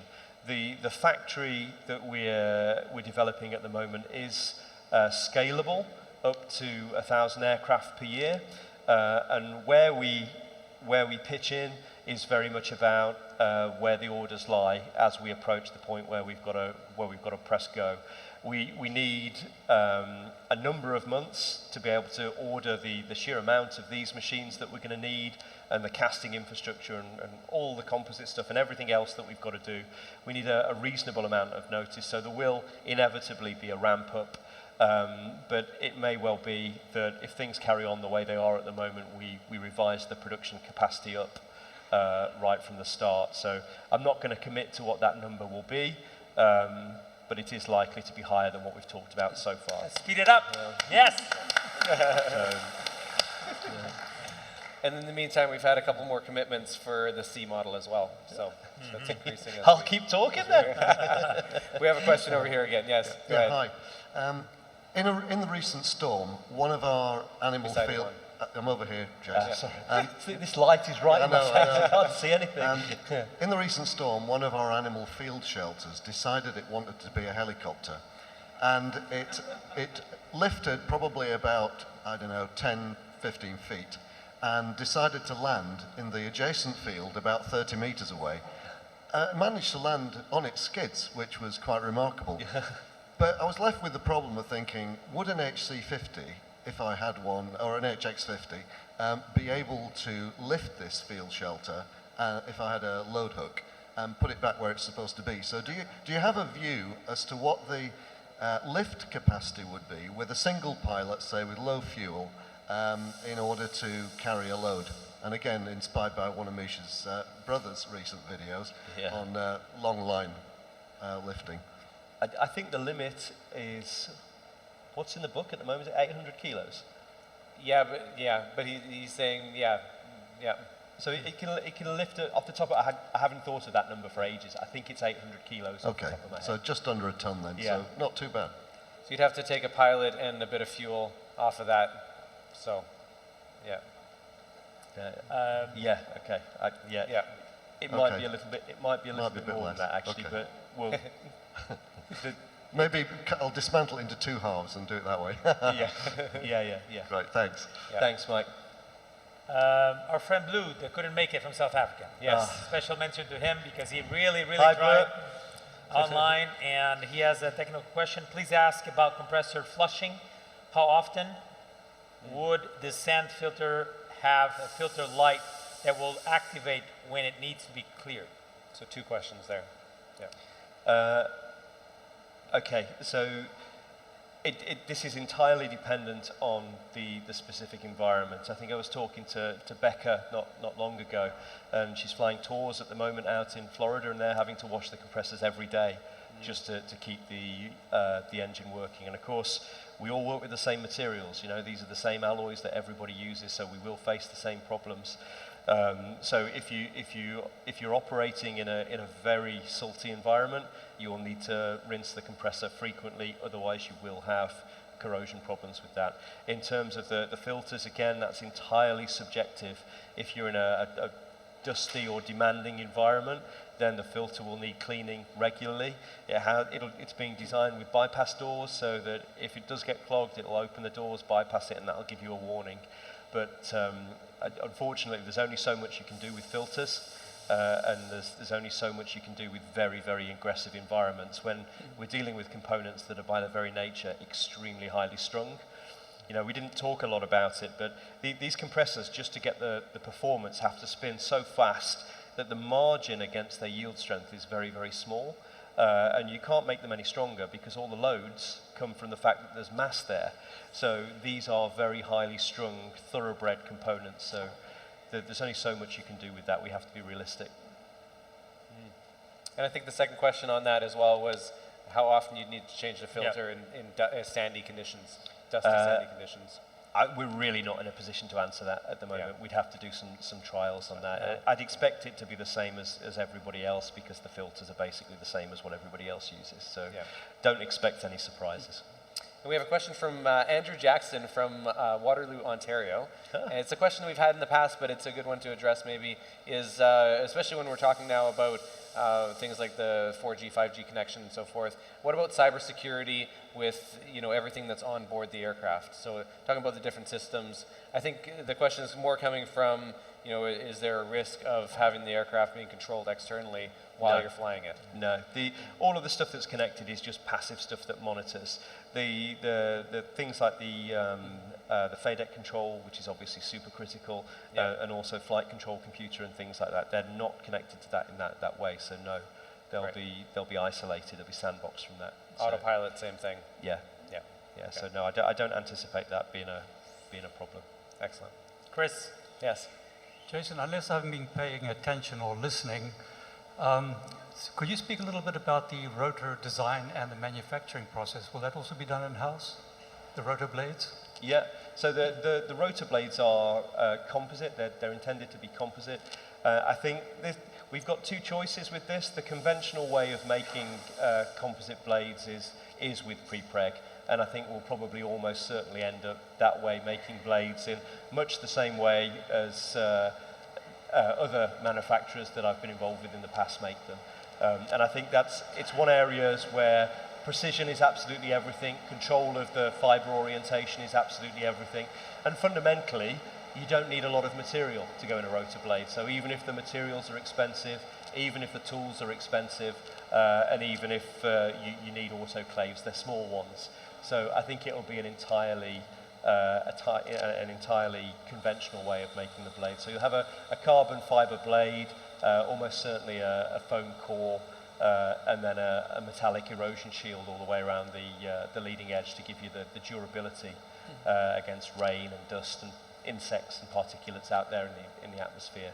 So that's a very conventional process, and again, that will all be done by us. The metal shield, erosion shield on the front will almost certainly be electro-deposited. So it would be an electro process that we use to form that. Thank you. You're welcome. Excellent. We've got another question over here. There's actually two, so start over here. Oh, I've got the mic already here, so go ahead. Yeah. I got the mic. I'm in charge, yeah. Jason, I'm in your 1 o'clock, coming out of the sun at you. So there's something you've been teasing us with for ages now. You keep saying 140 knots, but maybe perhaps if. So come on, how fast is it really, really, really going to fly? You can tell. There's only It's going to a few fly at of us 140 here. knots. We're all friends.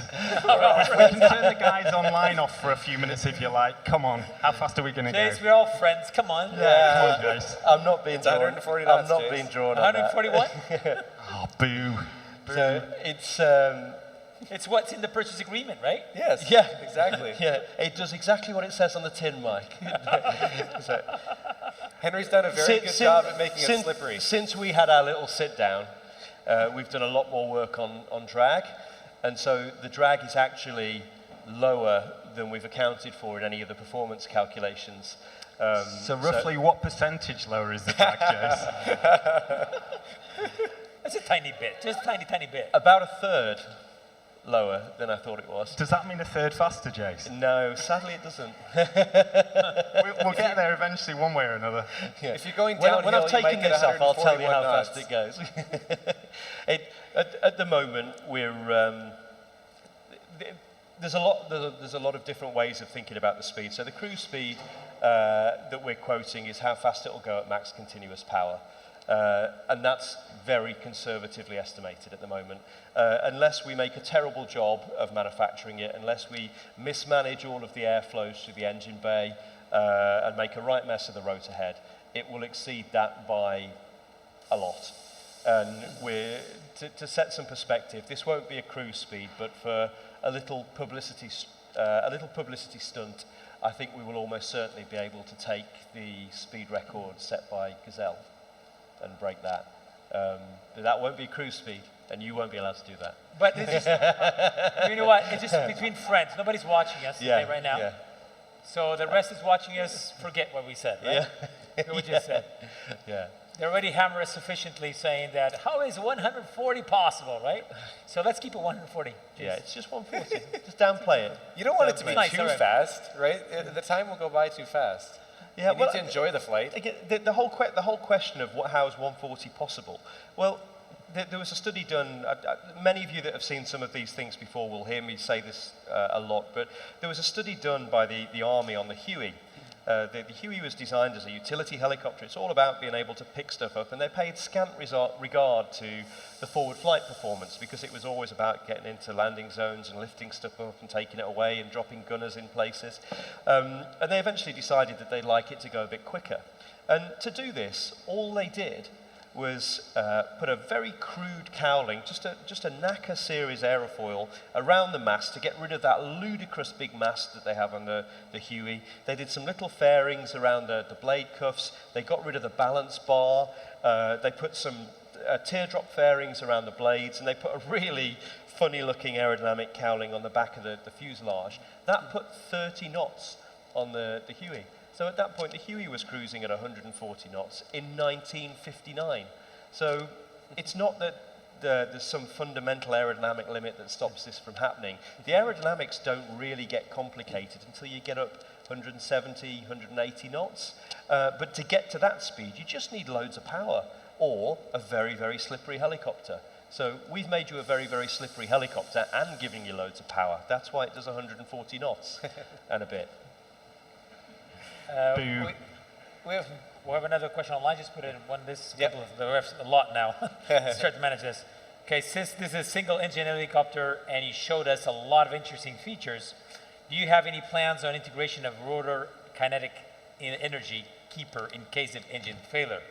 Kind of an electric motor hybrid which will provide a little more time for a pilot to react on the collective. No. No. Next question. How about we have a system that supports auto-rotation with the autopilot that we're already carrying? So what's the biggest store of energy that you've got in forward flight, particularly if you're whacking along at 140 knots? It's the amount of kinetic energy you carry in your forward speed. So just the tiniest cyclic flare will give you tens of seconds at that sort of speed if you do it right and you react immediately. So there are other ways that you can achieve the same thing. And that for us, there's a more intelligent way of doing it. I think you don't want to do anything that adds complexity to the helicopter. You don't want extra motors on the gearbox. You don't want anything in that gearbox that can create a failure mode that can stop the gearbox, because that's curtains then for everybody. So in my opinion, there are better ways of doing that. I think, and I also think that one of the things that we all need to do as helicopter sort of owner operators is be current and be on top of your game. And I think if you're worrying about the time to react in a helicopter that's got as much inertia as this one has, then you're just not current. You know, you're just not training enough. You're just not comfortable enough with auto rotation.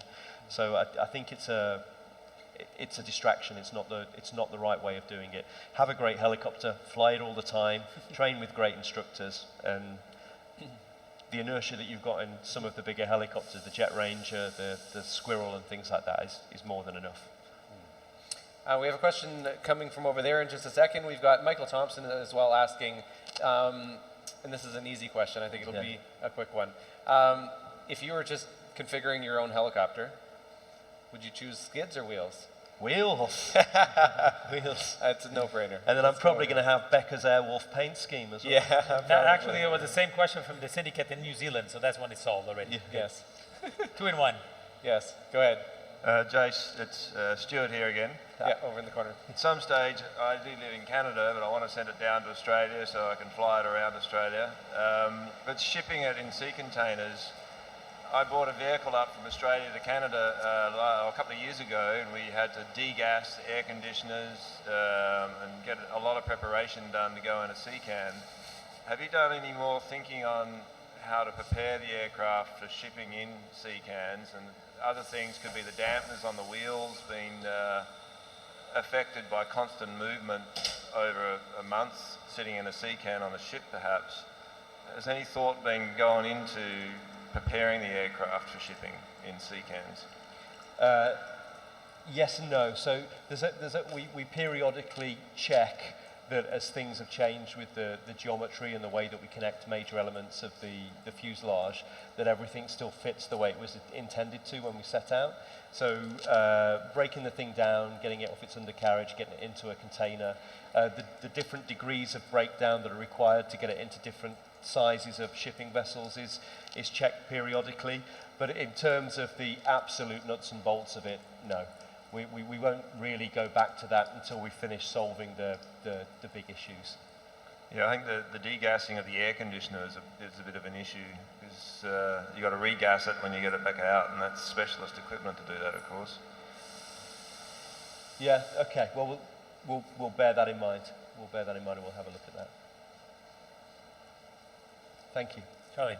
How will the, Jason, me again, I'm afraid, how will the HS50 differ from the HC50? Or how will the HC50 differ? It won't. Like we said right from the get-go, they're identical. They're identical aircraft. They're both Part 27 aircraft with a EASA CSE or Part 33 if you're in the US engine. So there is no material difference. The only difference that I indicated for HC50 is that depending on how we get on with a couple of the ways that we're presenting the avionics for approval, there might be some differences in the way we display the flight information on the flight displays, but we believe we have a solution for that at the moment. If that's the case, there'll be no difference. A sensitive question then follows that, which is how can you justify a 160% increase in the price over the HS50? Because it's a working machine. You know, it's an asset from which people are able to derive a commercial reward. And there's also a much higher degree of liability carried by us with a commercial machine in terms of the product liability that's carried with those. So there's an uplift to cover those costs and exposures as well. I would like to order one if you put me down for it, guys. Excellent. You're number Thank 12. you, Charlie. Nice. Yes. One question there. Right there. Yeah. Yeah, put me down for one as well. Nice. You like number 13? No problem with number 13? I'd like number 5. We're at 13 already. That's great. You have it. So, Thank you. any more? I have a question here from the. Now, this one is interesting, but all questions are possible, as we always say, right? Yeah. So, I believe I saw on your Instagram, you expect to have an aircraft flying by the end of 2022, and you also stated that. How can this be the case if the full-scale fuselage will not be completed until middle of next year? So how is this possible? Fuselage in middle of the year and then flying end of the year? We've got an awful lot of things going on in parallel at the moment. So the way these engineering programs work is there's a lot of stuff that has to be sorted out. There's a lot of things that have to be done in parallel, and at the same time you're building the business and you're building the team that deliver this. So it's not a linear progression. You can't expect it to just be the same pace all the time. We're rapidly growing our team. We're rapidly growing the amount of things that we're doing in parallel. And as you've seen, I mean, if you've seen the journey that we've been on in this year alone, we've gone from a small office 100 meters up the road to this place with in-house manufacturing and a massive team working across the program, and that will continue to accelerate. So don't expect this to be a linear progression. Yeah, but at the same time, you have to be rational. You know, we've got all of these things going on in parallel. There's an awful amount of technical challenges and risks to manage as we go through the program. So we can only deal with those as we uncover them and face them.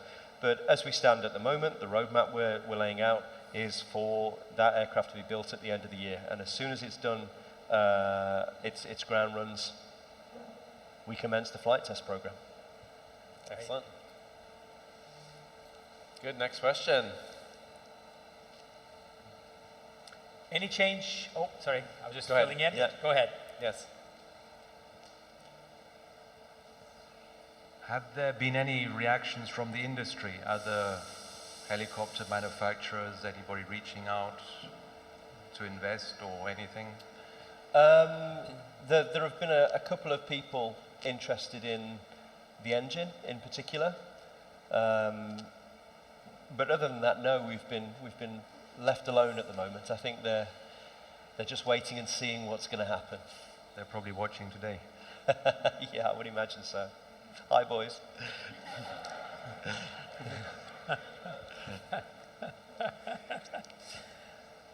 We had another question from a good friend in the U.S., and he's asking how long will the offer, I think it was a little bit quick there on the screen, how long will the offer for the HC50 be open for the HX50 owners? It's strictly until the end of January. So it's January not number-based, it's time-based? Yeah. Just giving an appropriate amount of time for these people to be able to, yeah, okay. So Is there any change on the build time for the owners? No, like I said to you, my ambition for that is to get the core build time down as low as possible so that we can make the program as flexible for people, and it gives us the ability to adapt it then for syndicated ownership, joint ownership, people that want more people to be involved in it, and just so that we can then focus on the educational side of it, so we can do the flight training, the maintenance training, and people can have the biggest exposure to all of this sort of stuff that we can possibly give within a time period that they can afford to be away from their businesses. Yeah.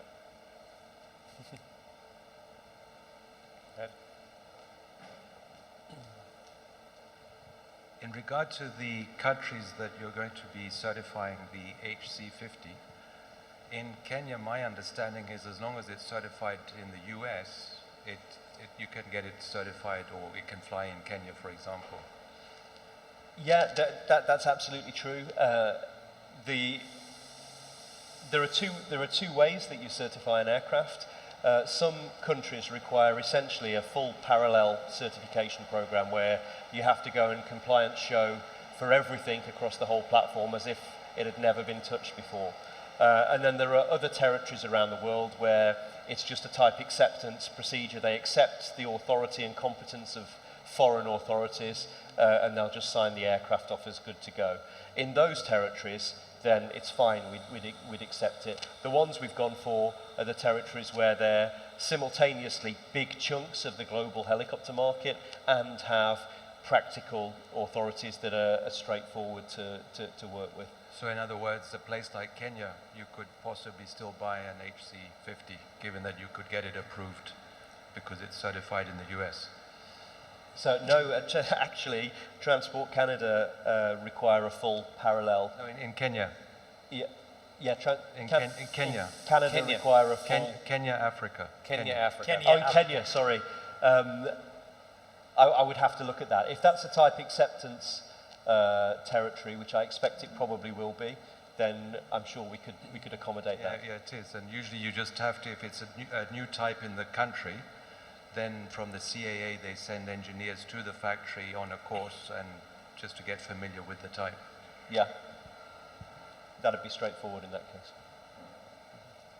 Okay. While we're waiting for the next question, yeah, Becca, we'll get to you in just half a second. So somebody was asking, they said they just joined live streaming. They were asking what the conditions were again. So do you want to go over those, or do you want me to? Or for the HC50, what the offer is for the HC50 okay, price? So HC50 will list at £725,000. And for existing HX50 owners only, they are entitled to purchase an additional aircraft either as a speculation or to increase their fleet with a £50,000 deposit that will entitle them to a £200,000 discount from list. So they'd be purchasing the aircraft at £525,000. And with that, the offer is strictly limited until the 31st of January. And at the moment, we're trying to limit that to UK, Canada, US, South Africa, New Zealand and Australia, just to allow us to manage the rate at which we have to deal with multiple authorities around the world and be realistic about how long that sort of stuff will take. Okay, perfect. And we just, in the meantime, had another commitment come in for that as well. So, Becca, go ahead with the question. This may have already been answered and I missed it, but do you have plans to have people available in different countries for training, or do you just expect people just to fly out here for, maybe supplemental training and the initial training? No, we'll be rolling out support everywhere in the world. Wonderful. So yeah, the US, obviously a very big country, there'll be lots over there. Thank you. Excellent. All right, more questions from the audience, because we have, as Ruben mentioned, over 1,000 people online. We're not going to be able to keep up with the online questions, otherwise we're going to be here till tomorrow sometime. So I think we're going to start restricting those soon and just sticking with the audience questions until the last one, and then at some point or another, we have to break for dessert. So why don't we go for a couple more questions, and then I think we'll start to wind it down. So we can wrap up at 7:30, then we can finish that time. So we have about 10 minutes last question. Steve Brooks, go ahead. Steve. There we go. What are we looking at? Because everybody knows Steve. I have to say this. Steve has impressed me through my helicopter career, let's say, very, very much. He doesn't know this, but I watched his documentary, Pole to Pole. This guy is amazing. He actually, can I say this, Steve? You crashed in the crossing to Antarctica, and he went and did it again. Steve. Incredible. Incredible. What a legend. This man has been to almost every part of the entire globe in a helicopter. It's very hard to beat that. Now, go ahead, Steve. Go ahead. The helicopter is the most beautiful machine, and to see, everyone's upset about the planet at the moment and how terrible we've been to it, but in the helicopter is the one time when you can see how beautiful our planet is and how unspoiled it. I've just flown to Spain, Portugal, France, and back to the UK and a couple of weeks ago, and how unspoiled Europe is. How fresh the rivers and the forests and the wildlife. And it goes on for hour after hour, and you just wish you could get people to come and join us in our helicopters and see the world as we can see it. Because Mother Nature was just saying, look at me, I'm doing okay here. It was really beautiful. But that was my question. My question was... Steve, come and sit here. Well, two questions. One, how can we share the message that what we see from the air of our helicopter, when we see the majesty of Mother Earth and how beautiful it is, how can we get that message across to people, the sheer scale of this planet compared to when you live in a town and you look out and you see rubbish on the streets and it's really bad. How do we get across the scale and the beauty of the planet?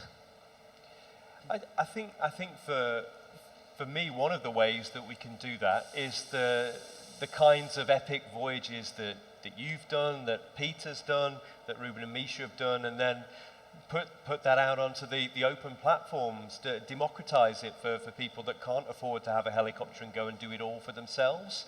And I think when people see what can be done and see what's out there, I think that would be inspirational for people on all sorts of levels. So I think we've not got to be afraid to share the kinds of things that we do and the kinds of things that can be done with these aircraft. Yeah, absolutely. And to create a beautiful aircraft that is accessible to a larger amount of people. Yeah, this is it. So that they can go and experience it for themselves as well. I think it's a little known fact that between 8,000 and 12,000 people a year globally learn to fly helicopters. Yeah. So where do all those people go? You know, and that's not a flash in the pan statistic. That's something that's been around. Where do all those people go? Why aren't they buying helicopters? And I think it's all to do with this fact that private owners, the people that buy their own aircraft, feel the big bills. You've got to control the depreciation. You've got to control the operating costs. It's really not about the ticket price. It's about that ongoing cost that just drains you in ways that big cars don't. And the whole commercial model with what we're doing here is very much about making it accessible in that way. We looked at the statistics. There are a very, very large number of people that could afford to become part of general aviation. You know, the world has seldom been a wealthier place. There's lots of people that can afford to do this, but you've got to make them want it, and then you've got to make it accessible. And I think that's very much what we're trying to do. Good. All right, we have time for last 4 minutes. We have many online, but any more from the floor here? Let's do one more question, I think, from the audience. Let's have one more good one. Yep. Yes.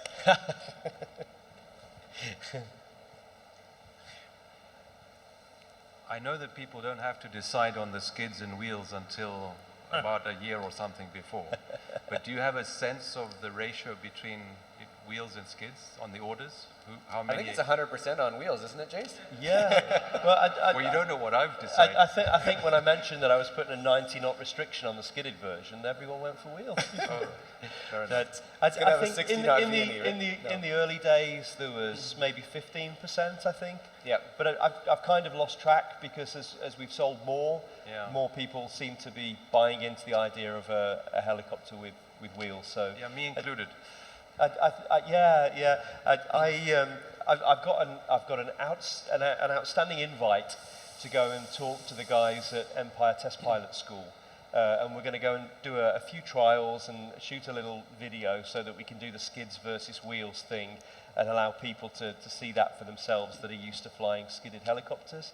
But I think for private owners, there are no disadvantages unless your chosen application is to permanently go and land belly deep in the snow or in swamps and things like that. Have the wheels, because they just work better for everything, and they make such a difference to the performance of the aircraft. They make such a difference to your ability to maneuver on the ground and to practice emergency maneuvers, that for me it's a total no-brainer. It's a total no-brainer. And Mischa agrees with that. What's that? You agree? You agree. Yeah, absolutely. You know, I think it's really an education thing, because for me, you know, when I first saw it with the wheels, I thought to myself, I wouldn't get it with the wheels, I'd get it with the skids. But, you know, I think through time, through education, I've seen this as well with a lot of the customers that are contacting us on a regular basis. You know, all of a sudden I start getting photos of people that had chosen that they wanted to have skids, and then they send me a photo of a wheeled helicopter, you know, sitting on a rock somewhere out in the mountains, or landed in the snow, or these different locations. And all of a sudden it opens their mind, because it's a very small, especially in the types of helicopters that we're thinking about here in this size, we're just not used to a helicopter with wheels. And if it is, it's an executive helicopter that goes airport to airport. We're not used to it doing different types of adventure type roles, you know, to land out in the mountains or in your back garden or different places like that. So I think, you know, as I've learned more about it and its capabilities, I've become 100% convinced that for me, you know, for private use, wheels 100%, you know, because Jason's kind of creating that bridge with the removable bear paws essentially, that you're going to be able to still use it in those areas that you would want the skids for, like in the snow and things like that. If you wanted to go heli skiing with it or something like that, you could still do that. You strap them on a few minutes, off you go, and you're going to be able to use it for those applications. So I think realistically, it's going to be a very small amount of demographic for the private use. And I think even for the commercial use, you know, there's going to be certain sectors, of course, that always are going to need skids. You know, if I land on a logging helipad out on the side of a mountain that's built out of 4 pieces of wood, I'm not going to be able to do that with wheels. So there's going to be certain applications where the skids are just a no-brainer. You have to have them. But I think for a lot of operators, they're going to be able to have that flexibility and they're going to be able to use the wheels for the HC.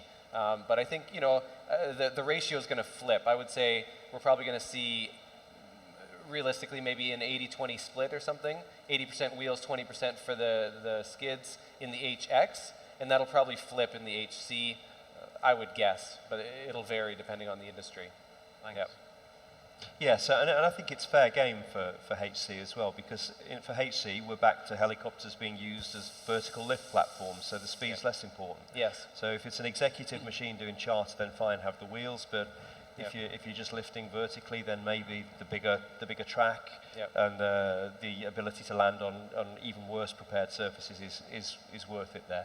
Yeah. But, yeah, and for them exactly, the trade-off for the speed is not as big of a thing because it's a lot more local operations that they're doing, and you know, for them to fly at 125 knots is not that big of a deal with the skid version.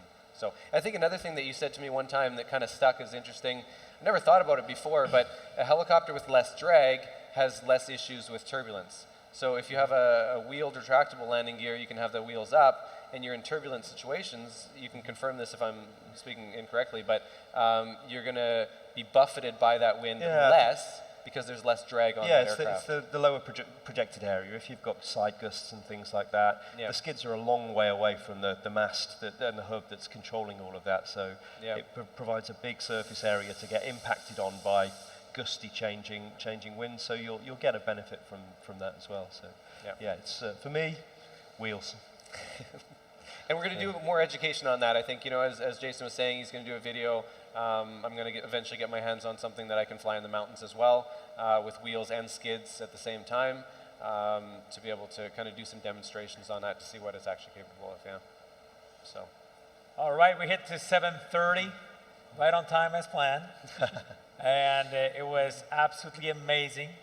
So first of all, before I say one really important phrase, after this we're going to have the continuation of our networking. We have our desserts there, and we want to thank you all for coming. It was absolutely amazing to see so many of you in person the first time, and we hope to see you many times, because this is a group that's going to continue. And it's really awesome to have people connected with the same vision for a long time. And that's going to be linked with the Hangar 1 first global event. So thank you very much for coming. And last but not least, thank you, Jason. Yes.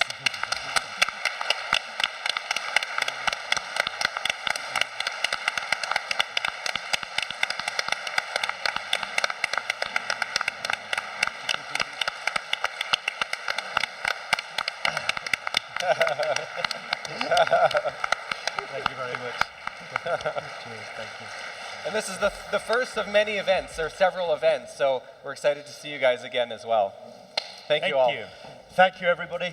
Thank you for coming.